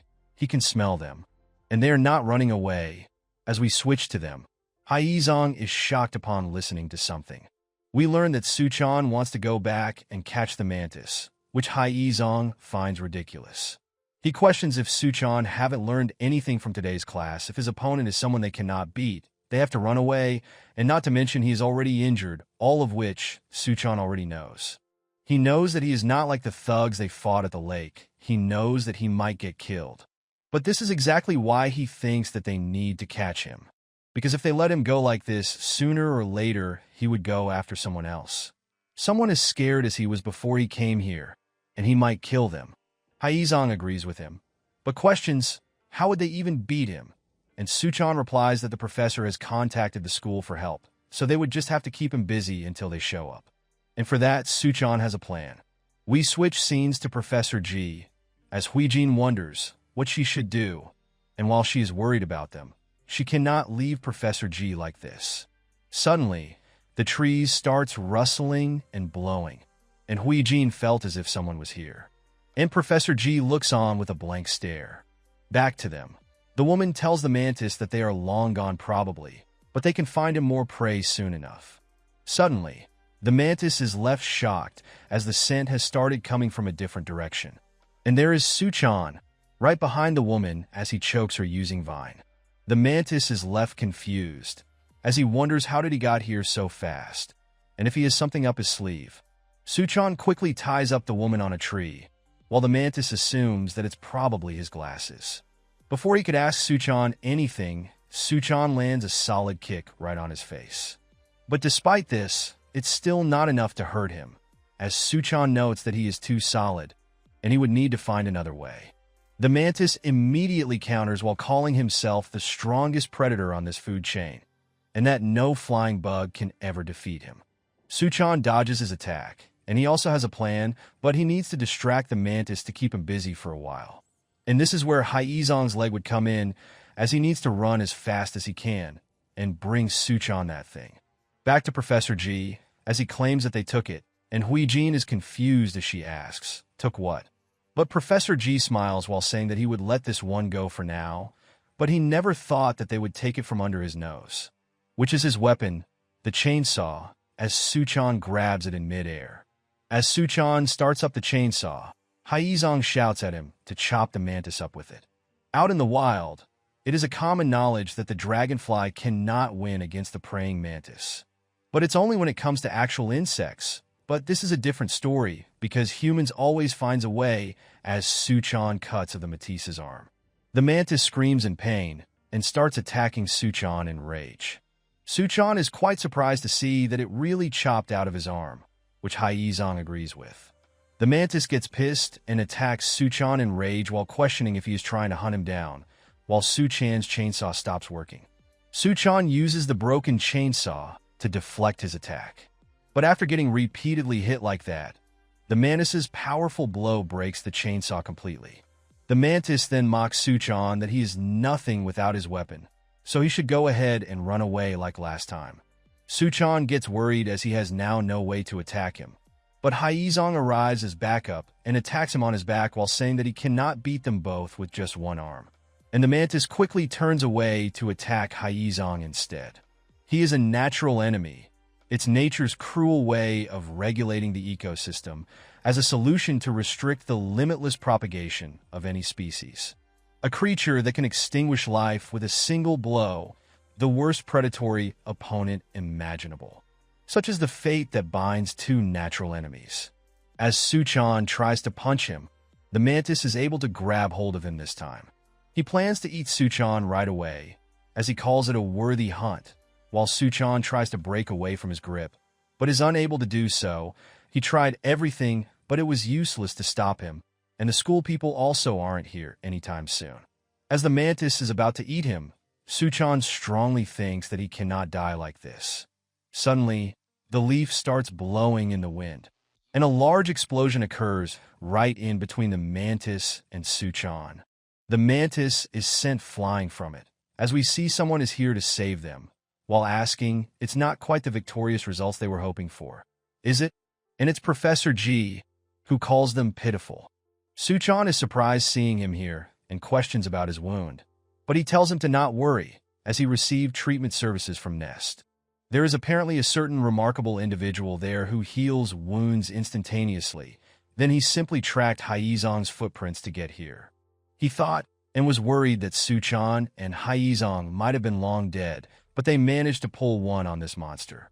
He is quite surprised, as a mere transfer student can survive for this long, that too against his worst natural enemy, which made Suchan earn the right to see a demonstration by Professor G himself, as he tells the mantis that he caught him off guard earlier, but it won't happen again. The mantis doesn't back off and rushes towards Professor G while saying that he only got people to feast on. Professor G starts charging up his arm while being pissed at getting his first class ruined, and not to mention piercing a hole through his body as part of his little stunt. As for this, he would have to pay for with his life. Suchan notices the spark and smoke coming from his arm, as he wonders, what is that? Bombardier beetle. This aptly named insect possesses a phenomenal ability. When in battle with its natural enemy, the bombardier beetle forges a chemical reaction inside its body. The intense heat from this chemical reaction is then expelled at its opponent in a violent explosion, as this is the ultimate defense mechanism of a bombardier beetle, as Professor G punches the mantis right on his face. Suchan is left shocked seeing its power, as the mantis also falls down. He tells Suchan that now he has seen with his own eyes, as this is one example of the jungle juice effect, insect complex. Otherwise, just know as complex. And it is the true power that they each harness. The complex, as Suchan realizes, is what they call the abilities of insect humans. He also notes that it was such a massive explosion, powerful enough to beat the mantis in a single blow. He also remembers the time when Professor G told him that he experienced side effects when using his complex, and notes that his hands are shaking very hard. Professor G turns to him and knows that Suchan is wondering that this would happen to him as well. But he assures him that his side effects are a result of careless handling of his complex. He ruined his abilities before he could understand them, and this can happen to him too. And the only way to prevent it is to truly master his own power as soon as he can. Fast forward at night. It was all over soon enough, and they returned to campus safe and sound.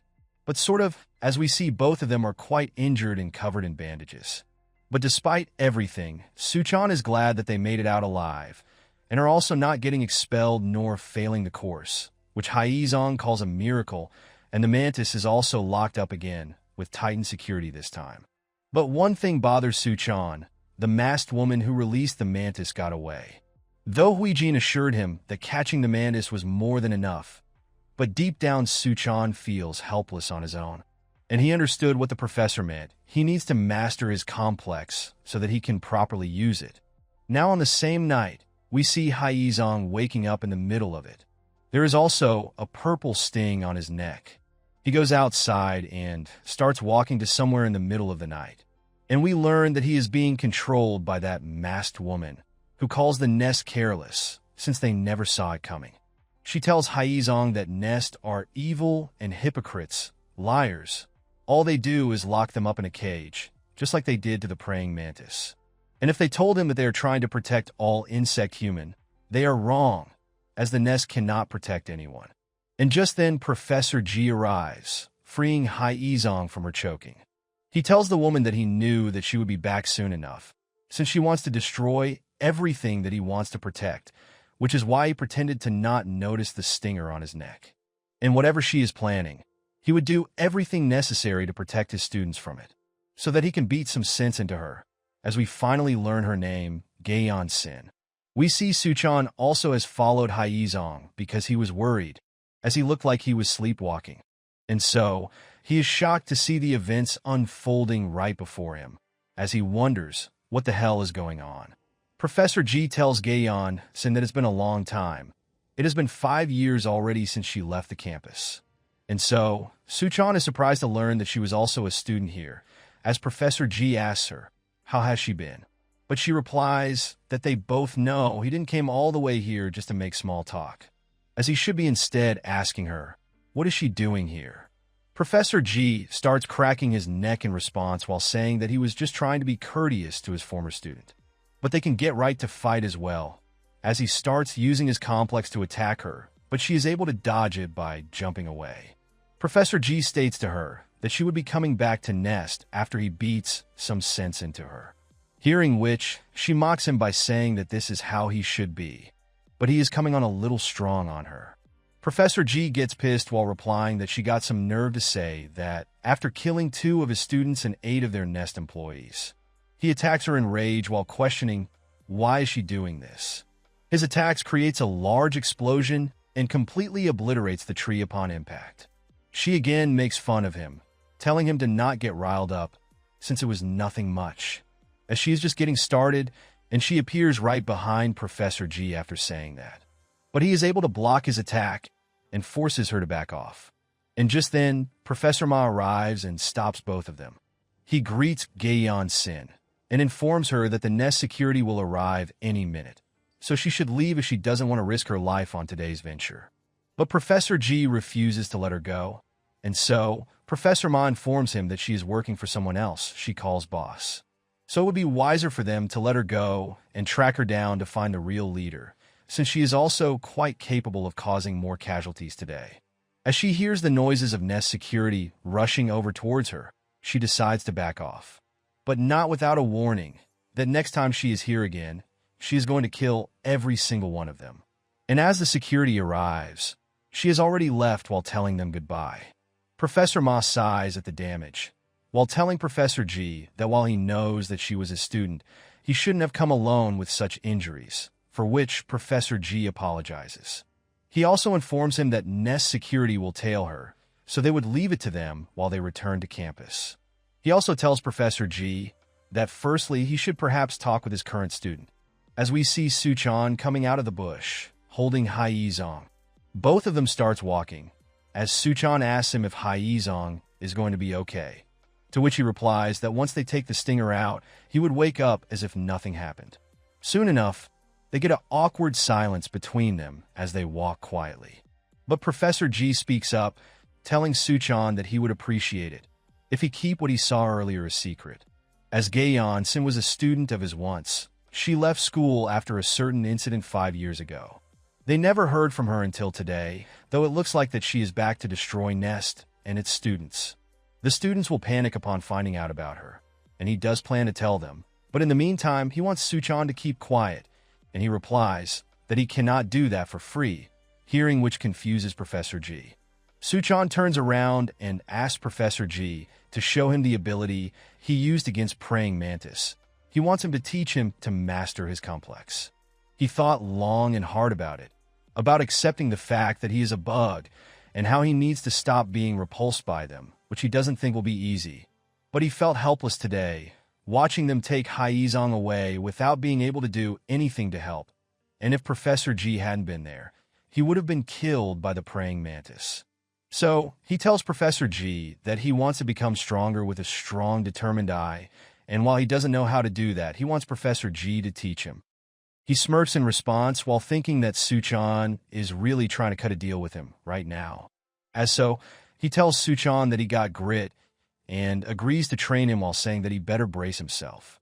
Now, a few days later, at Nest student cafeteria, Haizong tells everyone that about the time he woke up in hospital bed but had leaves on his clothes, Huijin responds that he probably did something weird in his sleep or something. Suddenly, Huijin notices Doa standing in line, and Suchan recognizes her as the Scorpion Girl, who is supposed to be in their class, and Huijin tells him that she is supposed to be in their class, but under special circumstances, which Suchan inquires about. Huijin explains that since the jungle juice made them insect humans, but despite this, some people have received DNA of other arthropods. Nest is doing research on just how expansive the range of creatures is.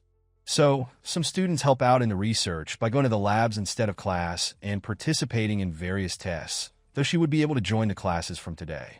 From this, Suchan asks Huijin that he has been wondering what kind of bug is she, as the only bug-like thing about her are those antennae. She replies that if he really wants to know, it's similar to Praying Mantis, which scares Suchan, and makes him think that no wonder she is so damn strong, and we see Doa is also coming to their table. As she arrives, she kicks of Haizong off the chair. She sits like boss and asks them if they heard that group assignments are officially back starting from today. Suchan asks Huijin, what are those? And she replies that group assignments for first-year combat change every week, and while they are not difficult, sometimes they have to face actual combat with problematic insect humans. From this, Suchan thinks that perhaps he would be able to use this chance to test out what he trained for every night. Huijin also informs him that Professor G has already put them into groups. Their group has Doachion, Haizong Cha, Suchan Zhang, and class president Huijin Park. He gets excited hearing his group names, as being in this group would help in going for valedictorian, since it's the perfect fit for him.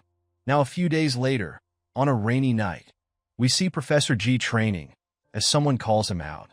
He asks the person, what is it? And he replies that it's an emergency. They just received word of Group A's progress on the assignment. Once they tracked their target, they were on the route, and one of them has died during the move. We go back in time, Practical Entomology Lecture Hall, where Professor G is giving out their first assignments. They have to head outside of Nest and track down more cans of Power Killer, the bug spray they call Jungle Juice. As seeing it, Suchan feels a bit scared. Professor G explains that this pesticide appeared in stores one day with the catchy slogan, "One spray kills them all." It was quite popular with consumers. Despite lack of marketing, it sold well to hikers and campers through sporting season, and online reviewers tried it on all kinds of insects to test its power. Its maker is still unknown, A small company called Natural Life was its distributor, but it went bankrupt soon after the spray was released, leaving everything behind Jungle Juice a complete mystery. But because the small company was based in Gangwon province, the scale of damage was luckily contained within the province. Hearing which, Suchan realizes that it wasn't happening all over the country, which is also how they were able to keep it a secret. Professor G continues that it's essential in the extraction and mass production of Cinderella, which is why Nest's greatest mission is to secure as much jungle juice as possible. But this assignment will be a test of their willpower and ability to obtain information. They have a week to search every corner of Gangwon province and get their hands on jungle juice. Any group that manages to get even a single bottle will get an A+. Everyone complains that it's too hard to find, as even after searching all over they are unable to get them. Suchan wonders if it's really that hard to find, since they're giving A+ for the entire group. Professor G then tells them to get into their groups and dismisses the class. Now out in the city, Suchan questions if it's a good idea for Haizong and Doa to search on their own. And Huijin replies that it would help them cover more ground, though she doesn't know where she would find any, since most of the kin out there were recovered a while ago, so she cannot think of any places to look. But Suchan starts smiling, while claiming that their group will get an A+ with full confidence. He pulls Huijin with himself, saying that he knows just the place to find some jungle juice. As they arrive at the place, Huijin questions, "Where are they?" And he replies that he used to spray back in the middle school and got scared, though he still stored some away just in case. And it's right in here, in his apartment. But as he steps inside his apartment, he is shocked to see his place all messed up. He wonders what happened to his place, and Huijin assumes that perhaps someone broke into his place. He opened the drawers to check if the spray is still here, but it's not. He starts to freak out, and Huijin comforts him while saying that it's fine. They should start looking around the city. Suchan asks about her house, and perhaps she might still have some at her home. Hearing which, Huijin's expression changes as she replies that they don't need to look there, and she leaves while saying that they should start looking around the city. Suchan finds her behavior right now strange, as he wonders if he said something wrong. We then see them trying to search for jungle juice in various places such as stores or even online. Losing hope, Suchan tries to paint a normal can, but Huijin tells him to put it away and walk. They now sit at the bench defeated, as they've been looking around for hours without any luck. As Suchan wonders, where would they find one? And Huijin replies that it's not easy, which is why Cinderella is hard to make. So she suggests to stop for today, as they need to go back before curfew. But Suchan argues that he cannot be valedictorian at this rate, and questions who broke into his house and took his stash. Huijin then asks something that she's been wanting to for a bit while, why does he want to get rid of his wings so much? And teases him by asking if it's because of the girl from the theater while calling her his girlfriend.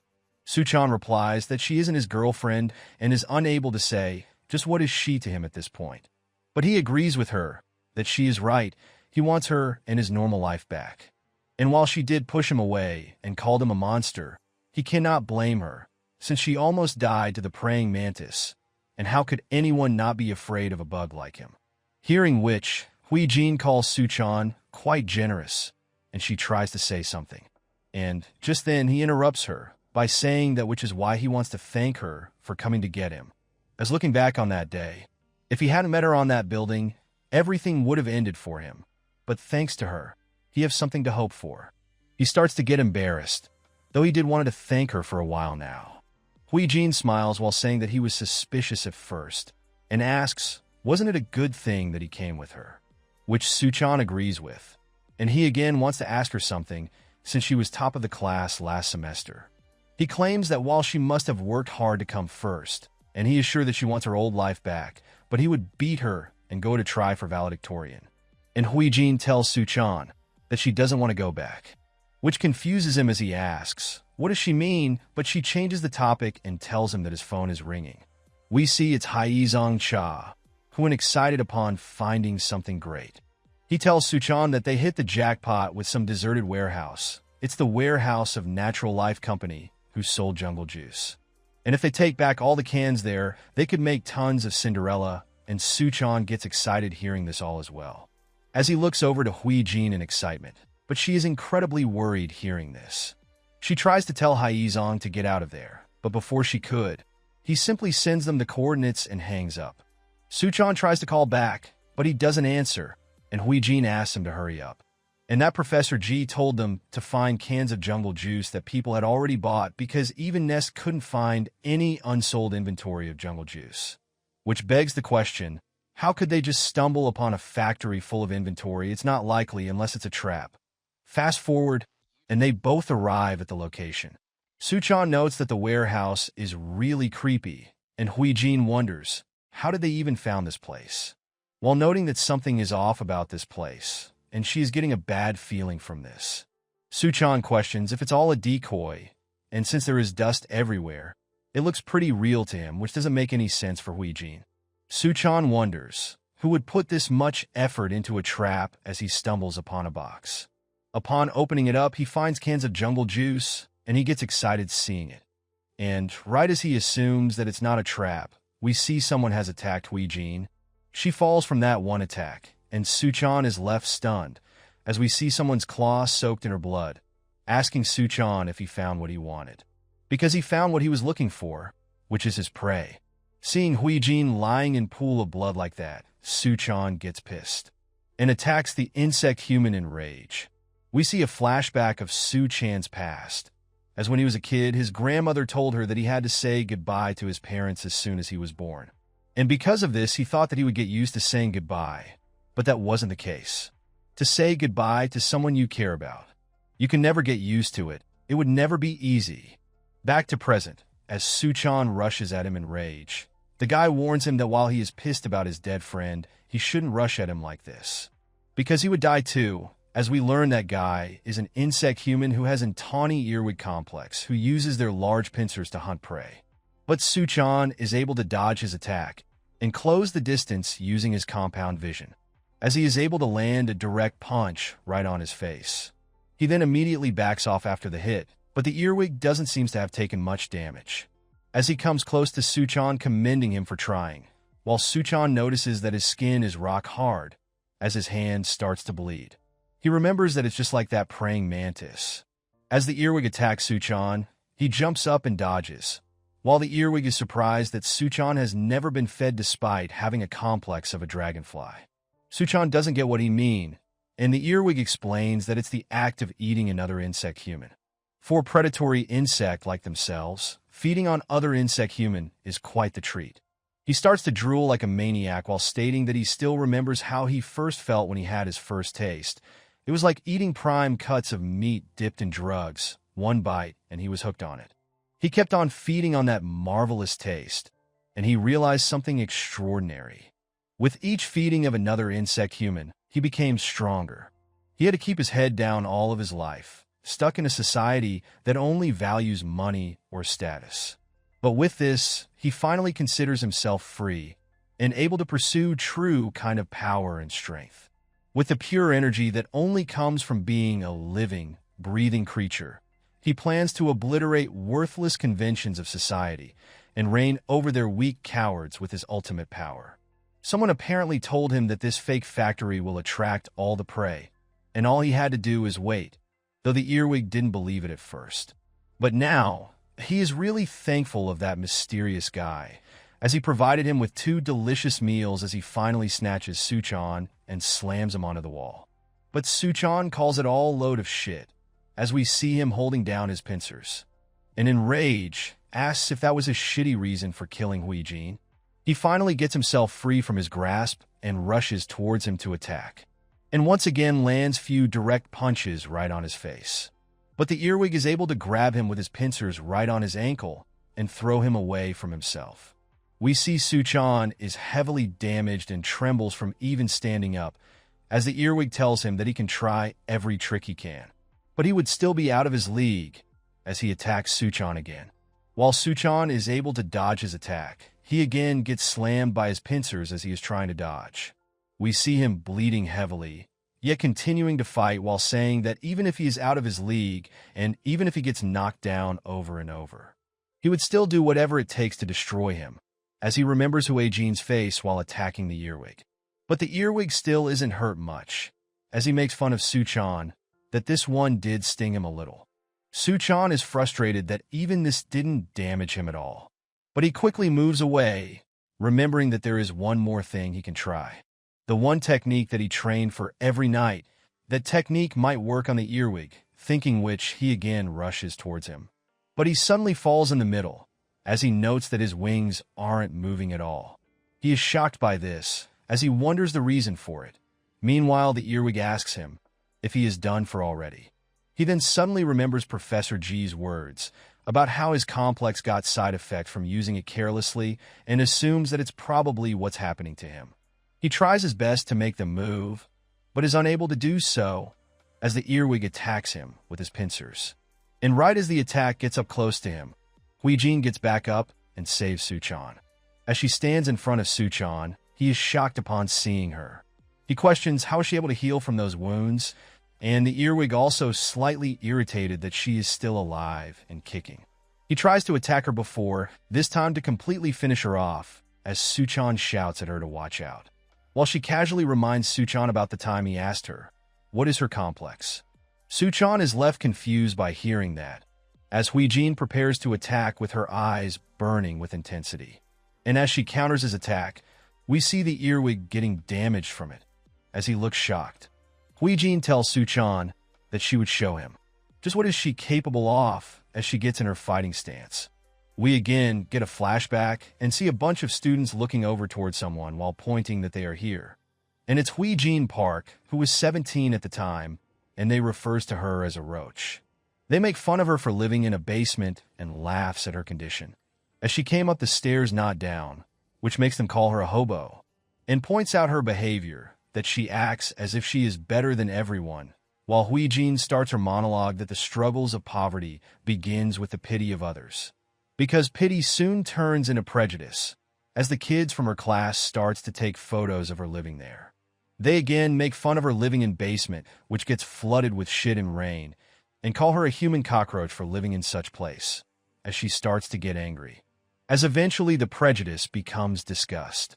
But someone suddenly arrives and kicks the guy right on his head from behind. As the kids get angry, the guy apologizes for having a habit of stomping on pests. And despite this all, Huijin was able to endure everything because she had her brother on her side, whose name was Jongjin Park. As Huijin arrives at her house, we see cockroaches scattering around. Seeing whom, she screams and her brother wakes up, asking if there is another one, and she points him towards it. As they try to use the spray, her brother notes that it's already empty. Their whole house gets chaotic as the cockroaches scurry around, and they scream in fear. They both then sit beside a wall as her brother wishes that they hadn't run out of bug spray, while Huijin claims that it's useless with this many bugs. As such, her brother decides to buy jungle juice since he keeps hearing about it, and Huijin recognizes it as the power spray, able to kill all kinds of bug with just one spray, as its makers claim that they would pay for any bug that it doesn't kill, and as Huijin suggests that she should drop out and go bug hunting. Her brother tells her to stop worrying and focus on her studies instead. Their semi-basement home was tiny, dark, and damp. It was all they had. But she still had hope, as her brother states that he is going to make sure that she at least get to go to college. But soon enough, her brother passed away. He died of exhaustion. He worked himself sick in order for the two of them to just survive. She believed that poverty took her brother's life. It took her only ray of light. She starts to break down, wishing that it was all just a bad dream. Suddenly, her classmates arrive as they open up the window while planning something. They have a box of cockroaches as they plan to take revenge for kicking their boyfriend. They call her out, and as she looks up, she sees cockroaches being poured out from the window up above. She wishes to wake up from this terrible nightmare as she shouts at them to stop it. But they don't, and run away while emptying the whole box as Huijin screams from inside. All the cockroaches surround her, as she thinks that she couldn't break free. No matter how much she tried, poverty always found a way to creep into her life, little by little, and traps her into this darkness.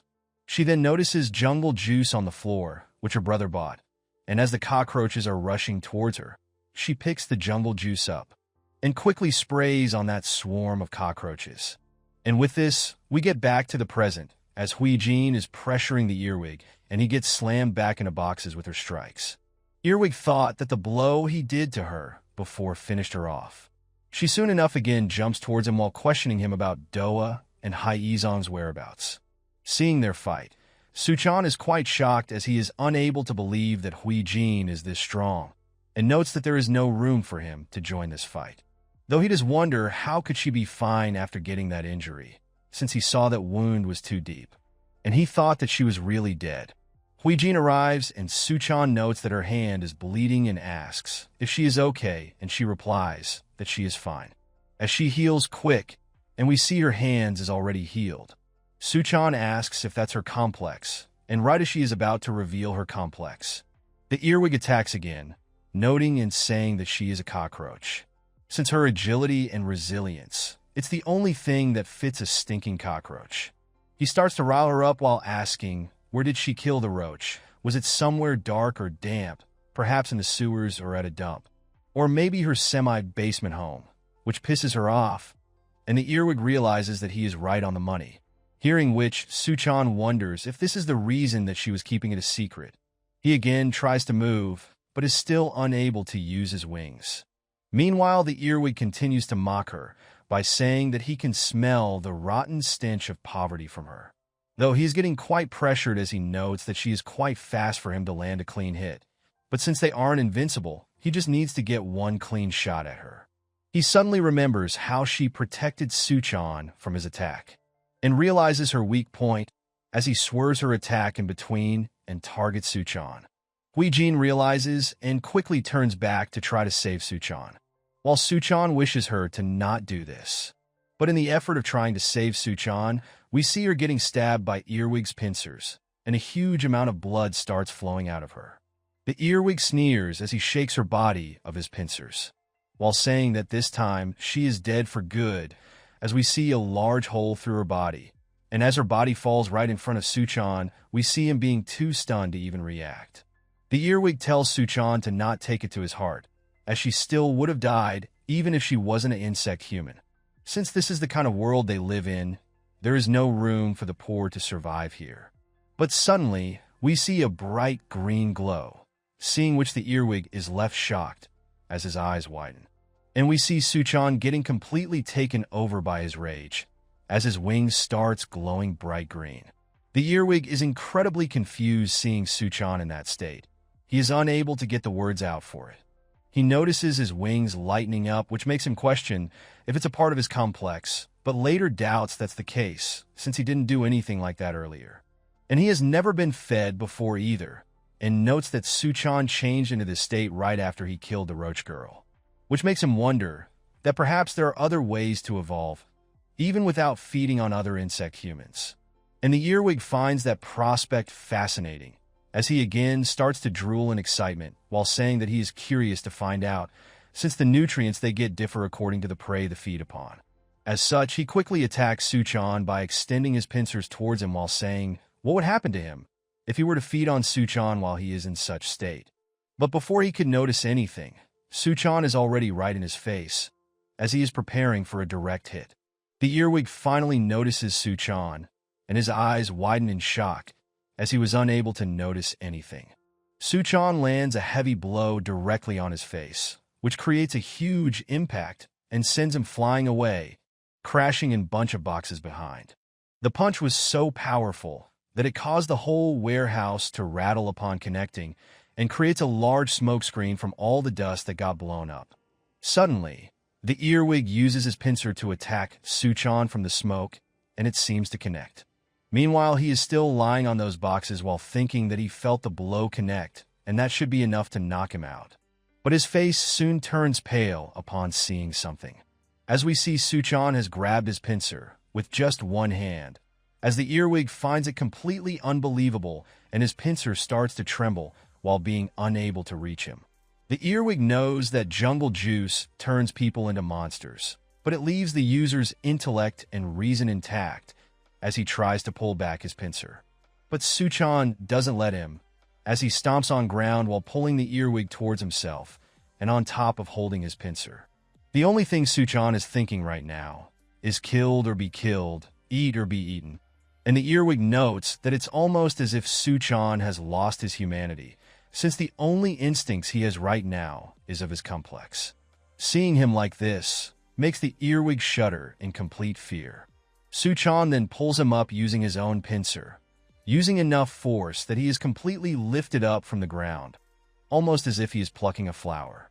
He then directs the earwig right towards himself and grabs him tightly by his face and slams him right on the ground. He holds him down on the ground with one hand, while the earwig calls it a dumb move on Suchan's part. He tries to attack Suchan from his back, while saying that he should have looked out for it. But Suchan turns around and grabs his pincer with his mouth, completely blocking them. As an addition to having agile flight and compound vision, the dragonfly wields other special abilities as well, as the earwig looks upon him in shock. The dragonfly can clamp down on their prey, with a set of sharp teeth designed to pulverize them. As we see Suchan clenches his teeth tight enough and breaks apart his pincer with his mouth, and they are called mandibles serrated. Meanwhile, the earwig is unable to comprehend where is Suchan's power coming from, as we see Suchan spitting out parts of his pincer from his mouth. We then get a flashback of him training with Professor G at night, as Professor G tells him that this would be enough for his physical training portion.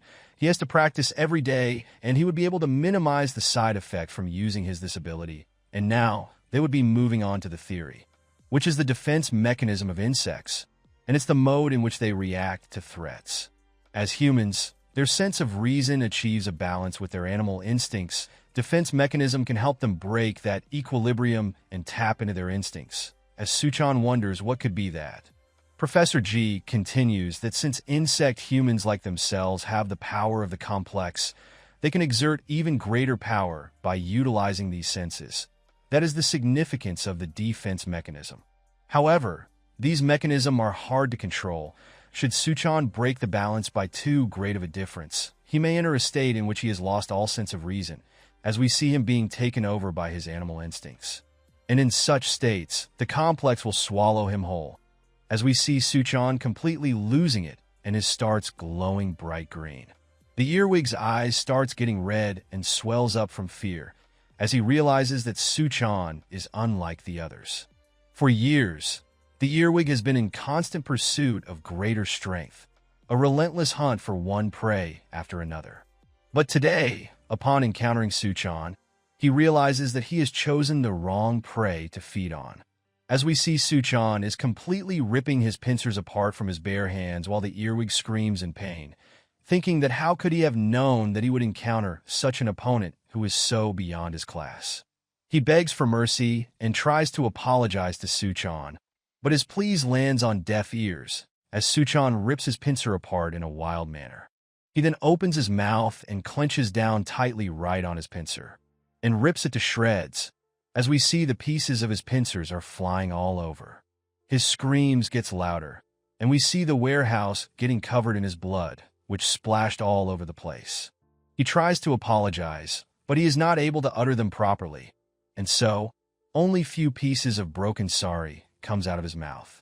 Suchan once again grabs him by the head and slams it right on the ground. He then lifts him up with one hand and is almost starting to eat him, but suddenly Suchan drops on the ground, and we see someone is standing in front of him, while seemingly wearing some kind of mask on his head. The person seems to be holding some kind of water orb, with web coming out of it, as he calls what Suchan is doing quite unnecessary. He starts to bind Suchan with the web while saying, what kind of a hunt would this be if he let the game eat his hound? And that after all the trouble he put into raising the earwig for his pack, Suchan rendered him completely useless, and so he would have to take him back. He then starts walking towards Suchan while saying that regardless of what he did, he found Suchan quite intriguing, as he never expected to find another specimen as interesting as Gaeyanshin, especially not a place like Nest, as he picks his head up, while saying that he would rather like to keep Suchan for himself. But he has noticed the Nest security coming, as he states that those hounds are always quick to track their own, while calling them Nest pests. So, right now, he doesn't have time to deal with Suchan and gives him a farewell, as Suchan barely opens his eyes while wondering what is going on. He is unable to see his face properly, and only notices that it's a man, as the mysterious guy tells him that the next time they meet, he would like to see the true monster in him. As the Nest security arrives outside the warehouse where the signal was coming from, they notes that it's the warehouse of natural life and wonders what is this warehouse doing here, and one of them gets a bad feeling about this. They then starts to hear some footsteps from inside the warehouse as they all get on guard. And we see it's Suchan, who is carrying an unconscious Huijin while requesting anyone to help him with his despaired face, as Huijin is not breathing.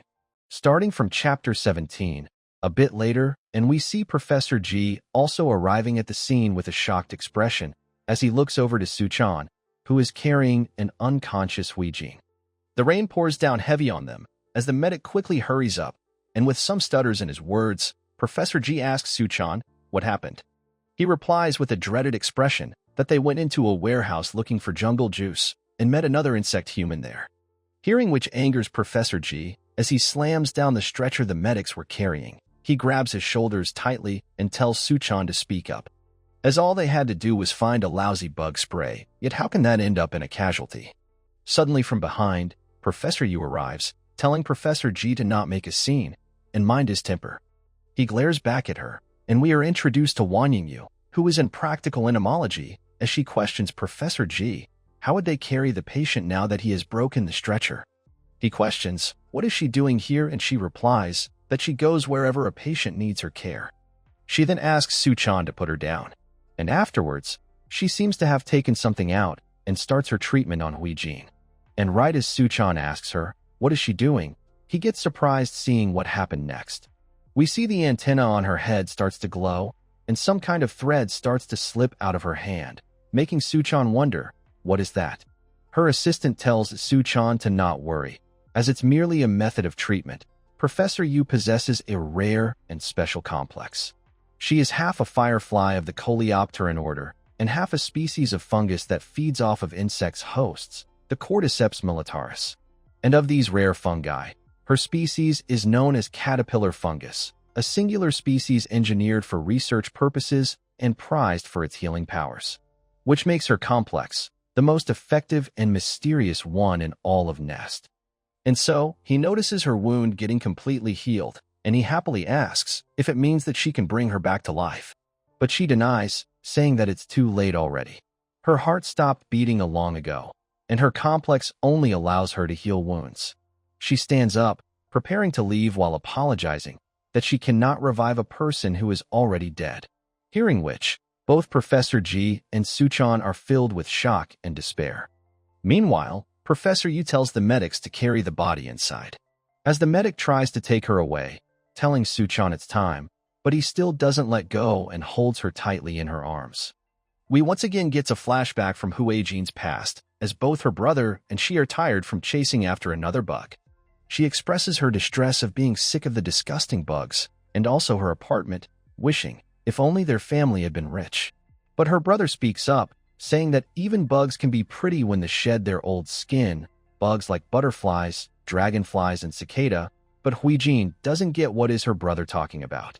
Her brother continues that he is simply saying, even the disgusting bugs have moments of beauty in their lives, and so does them as well. Which is why they say that there is light at the end of a tunnel, because there is always beauty in life, even in the most difficult times. And for him, she is the beautiful light at the end of the tunnel. Hearing those lines, Huijin kicks him, telling him to stop being so corny. He then gets up saying that it's not always bad. Dwelling on bad things would make her feel worse, so it's better to find little bits of happiness in life and enjoy them, while he would be always there to catch the bugs for her. So whether she is poor or not, she should keep on living and holding on, and the scene transitions back to the present, where Huijin grips Suchan's hand tightly. In shock, he takes her name, and Professor Yu also turns back. The final stage of transformation, otherwise known as the metamorphosis. Most insects undergo some form of it. They shed their old or damaged parts and grow into their adult forms. For even the most grotesque of insects, this moment is defined by the wonder of its life force starting anew. It is the most beautiful moment of their existence, the defense mechanism of the cockroach, the light of light returns. And as her eyes open, with a blurry vision, she starts seeing her brother, whom she asks if he caught the bug. and Suchan grabs her hand, telling her that he got her, so she don't need to worry. And when her vision clears, she realizes that it's Suchan and not her brother, and in confusion, she asks him what happened. But he doesn't say anything, and simply hugs her tightly while crying and saying that he is so glad. And while he don't know how, but he is just glad that she is okay, as others starts running towards Huijin as well. Now we fast forward to Nest Hospital, and Suchan seems to be at the bed and resting. Doa and Haizong also arrives to check up on him. Seeing them, Suchan quickly asks where the hell were they too, as they looked all over for them. And Haizong replies that they might have been in the warehouse next door. And suddenly, they felt a massive quake, and all the shells collapsed onto them. So, they were simply laying there for a couple of hours, hearing which makes Suchan thinks that they are to blame for this one, but at least they are still alive. He then asks Suchan about Huijin's whereabouts, and he replies, she went to the lab to get a checkup just in case, and decides to not tell them what happened earlier.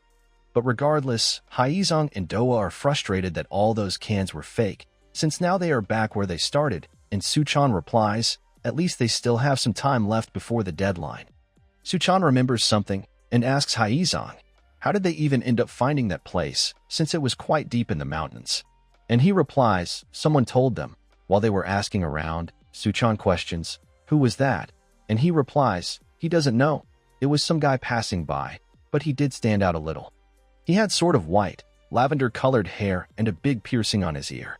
We see the mysterious guy arriving at some kind of lab, as one of the technicians there comment that his ability to breathe and that is amazing, which he himself finds amazing. The technician asks, how did it go? And he replies that the earwig was torn to shreds and calls the nest quite lucky to have their hands on such good specimens. Suddenly, the bubble of water bursts, and from his tone, the technician realizes and says he sounds like he found his next catch. And as a reply, he asks if it's that obvious, and we learn that his name is Breeder. He asks the technician to send the word to the two kids they planted at Nest, the one they lent to Gaeon-sin. But the technician informs him that she killed the water bug, which annoys the breeder as he calls her an impatient bitch and asks about the other one. And he replies that he is adjusting nicely and has successfully infiltrated the community of first-year students. Hearing this, Breeder smiles, saying that it's time to have a little fun. Now fast forward a bit, and they kept searching for jungle juice, but didn't got anything, and before they knew it, the deadline was up as well. Back in the class, Professor G calls them all pathetic for not being able to find a single can of jungle juice. The other students argues that it's not their fault that it was nowhere to be found, not even online, and Suchan is at least glad that they aren't the only ones who failed, thought he isn't sure if he should be happy about it. And Professor G replies that he never expected them to find any, annoying all the students. Since the point of this assignment was not that, the objective was to make them realize how difficult it was to find. And as they have experienced themselves, Nest is currently facing great difficulties in acquiring them. Right now they barely have enough for 2 or 3 vials of Cinderella this year. And it's because beyond the boundaries of Nest, there is another force of insect humans who are collecting jungle juice for themselves. And right now, they don't have much data on this group, but they do know that they have been attacking random bystanders with the spray and turning them into insect humans without their knowledge. They have been illegally importing and breeding dangerous, often alien species, including endangered ones and even natural monumentals, and have been engineering these species to create various specimens of insect humans, and many of their victims are at Nest even now. And he is sure that some of the students can also relate, since they have been turned as well, not by their own doing or choice, but by unintended turn of fate that would change their life. Till now, the group has been hidden for the most part, so there wasn't a need for Nest to engage with them. But recently, they have grown extremely bold and menacing, and is even setting traps to threaten their community. And in the end, what he wants to say is, things around here won't be same as last semester. And from now on, the given assignments would be focused on real combat, by actually engaging in combat with dangerous insects group like this one. And so they can drop out of the course and leave the classroom right now if they want. Since real-life combat with them will be a test of survival according to the laws of jungle, which will be a threat to their very existence. And since they heard what happened to Grupa during the assignment, critical injuries like that are likely. And actual casualties would occur, just like in the case of recent praying mantis escape. And since some of them have already faced great risks to their life, which is why he only wants those to remain who are ready to die. Hearing this all, everyone gets nervous and anxious. Suddenly, Suchan stands up, saying that he has a question, and asks if they would be graded for that, for the combat with the dangerous insect humans he means. Everyone is quite shocked hearing his question, and Professor G replies, considering the extreme risk, these combats would have a considerable impact on their final grades. Hearing which, Suchan replies that there is no need to even consider then, and his statement surprises Huijin. Suchan was devastated at first when he missed out on Professor Ma's course, because he thought becoming valedictorian was impossible, and so he considers this one high risks equals high returns. And Haizong smirks hearing this, saying that he has his eyes set on the price, and thinks when he first heard about Hambiol and Jangjan's death, he knew something needed to be done, and says it out loud, that if this is the kind of sick rule that rules the jungle, then they would have to destroy the jungle themselves. Doa is also excited for it, as real combat is something which she was waiting for. Other students also gets motivated, saying that they knew what they were applying for, and they won't just sit around and let the transfer student beat them. With some others commenting that it's better than having to look like this for the rest of their lives, and they have been training for this for last semester. And Huijin also smiles hearing their enthusiasm, with Professor G thinking that he has been warning the freshmen since the beginning of every semester. But he has only warned them about serious injuries up till now, and he has never told them they could lose their lives. Plenty of kids have dropped his course just at the mention of serious injury, but this little bunch of freshmen, he finds them quite impressive, as not even one left behind, even in the face of death, and so he ends the class saying, complimenting them on doing a good work on their group assignment, and also informs that they would be beginning special sessions next week, but also tells his students that it's not always so intense around here, and asks Huijin if it's tonight, and she agrees. And hearing which, Professor G tells everyone that it would be a good chance for all of them to get to know each other. And it's the student orientation at Nest, though seeing it, Suchan is quite surprised, as he expected something a bit different, but Huijin replies that in the end, Nest is just another college. And due to all that happened, normal college stuff feels weird to Suchan now. Huijin then remembers what Suchan told her back then, and blushes, and as she tries to call him out, she gets interrupted by Haizong and Doa, who asks Suchan to help him get Doa off her. Huijin gets pissed and glares at Doa while calling her name out, and she lets Haizong go. She then starts banging on the desk, asking for more booze, and Haizong says that she gets more violent when she is drunk. Suchan finds her very energetic and tells Haizong that he don't know how can he manage to indulge her every single day, and questions if he into that sort of thing, which he angrily denies, and says it's just that he don't want to make her feel bad, since it's how she shows affection. She is not very good with social skills, since she never had any kind of close contact with people. Suchan replies, I see, but tells Haizong that looks like someone is giving it a shot, and we see some hooded guy offering her a drink. He is introduced as Junhyong Lee, and he opens the can for her and asks her to have a drink with him. Suchan wonders who is that, and Huijin says that perhaps they met in labs. Doa acts angry at first, but quickly clings to him, saying what took him so long and leaves with him. Seeing them like this, Huijin points at Haizong, asking sarcastically on what was he saying about Doa's social skills, but he tells her to shut up, and Suchan also chimes in, sarcastically remarking that she really is bad with close contact, to which Haizong replies that he cannot hear him. Suchan continues to tease that he never seen her like, and that perhaps they are more than friends. But as Junhyong glares back, Suchan immediately feels chills and notices his gaze. Due to this, Suchan gets observant and wonders, what was that just now? Meanwhile, we see Junhyong outside, stating that he was able to manage to stay under radar. And as he glances back, we see Doa is tied up and has apparently passed out from all the booze. He leans in front of her, while saying that she should stay asleep, if she knows what's good for her, and he seems to be going for her breasts. But Suchan arrives and grabs his arm, asking him, what the hell is he doing? And when he doesn't answer, Suchan gets up close with him, and once again tells him to answer, while referring him to as jackass. We switch scenes to the breeder again, where the technician asks, who does he want to snag from Nest? And if it's not the dragonfly that caught the earwig, because flying ones are paying to breed for him. but Breeder tells him to not worry, as while he is tempting, it's not him, because there is no merit in collecting him yet. And the one he is trying to bring back right now is a specimen which he has been raising for a long time. Back to Suchan, who asks Junhyung what was he trying to do to Doa. And when he doesn't answer, Suchan asks if he is her boyfriend, but he replies to not be ridiculous. Suchan continues that even if he is, doing this thing still won't be okay, as it's a crime. Junhyung suddenly clutches Sukhan's shoulder, telling him to not get in his way, and throws him away, causing some black feathers to appear, seeing which, Suchan wonders, what are they? And when they graze Suchan, he immediately gets a cut from it. Junhyung warns Suchan that he should watch out for them, as they sting, and we learn he has a Goliath bird-eater complex, a species of tarantula often known as the bird-eating spider. It ejects numerous urticating hairs spiked with stinging barbs. He tells Suchan that Doa would be going with him, and this isn't the place best suited for her.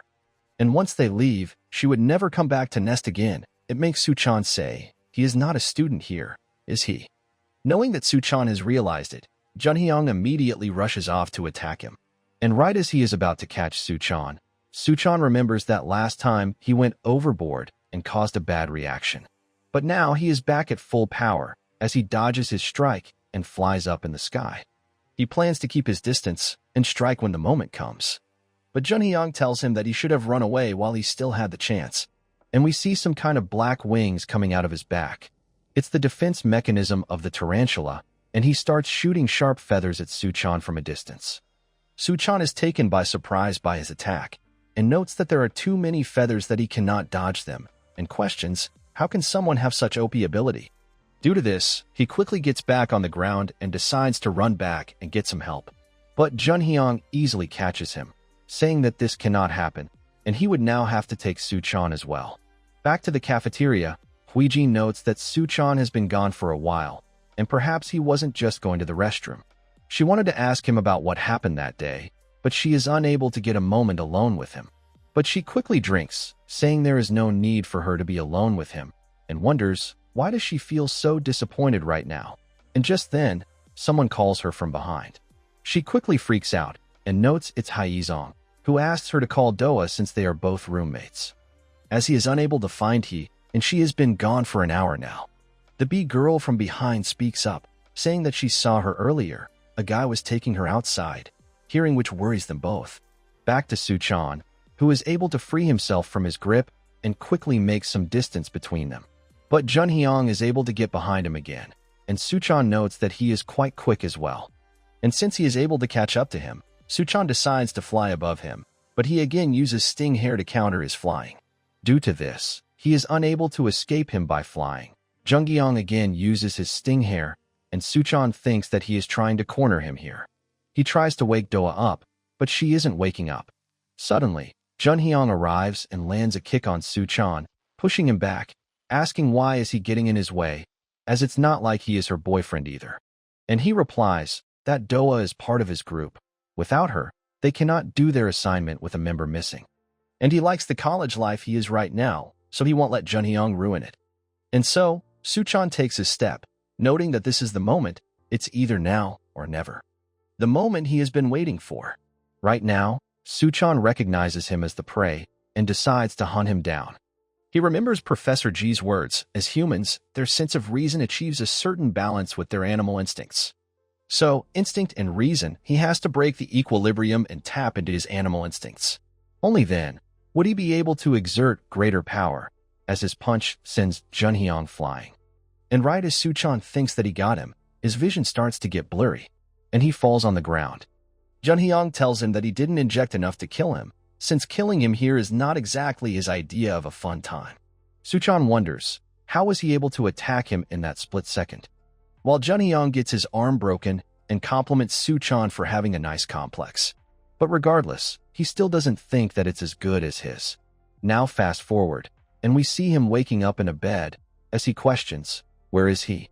It's really dark to see anything, so he assumes that he is in some kind of building, and suddenly he hears some sound from besides her and turns around to look.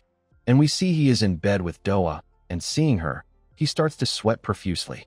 And as Doa also wakes up, she stares at Suchan, who is quite anxious, as both of their faces gets really up close with each other. And next thing we see is Soo-chan with a slap mark on his face. He tries to open the door, but it's locked. Even the windows are boarded, and his phone is dead as well. But the worst thing for him is that they broke the curfew and even missed the classes, which makes him worried for his grades, as he assumes that perhaps Junhyung is after his valedictorian spot. But Doa disagrees, saying that he would never do something like that. But Soo-chan annoyingly tells her to not start it again, because he told her before that he is the one who dragged them here. Suddenly, the doorknob turns, and they both get on guard when they realize that someone is coming. And it turns out to be a little girl who is here to tell them that it's lunchtime, and seeing her shocks both Doa and Soo-chan.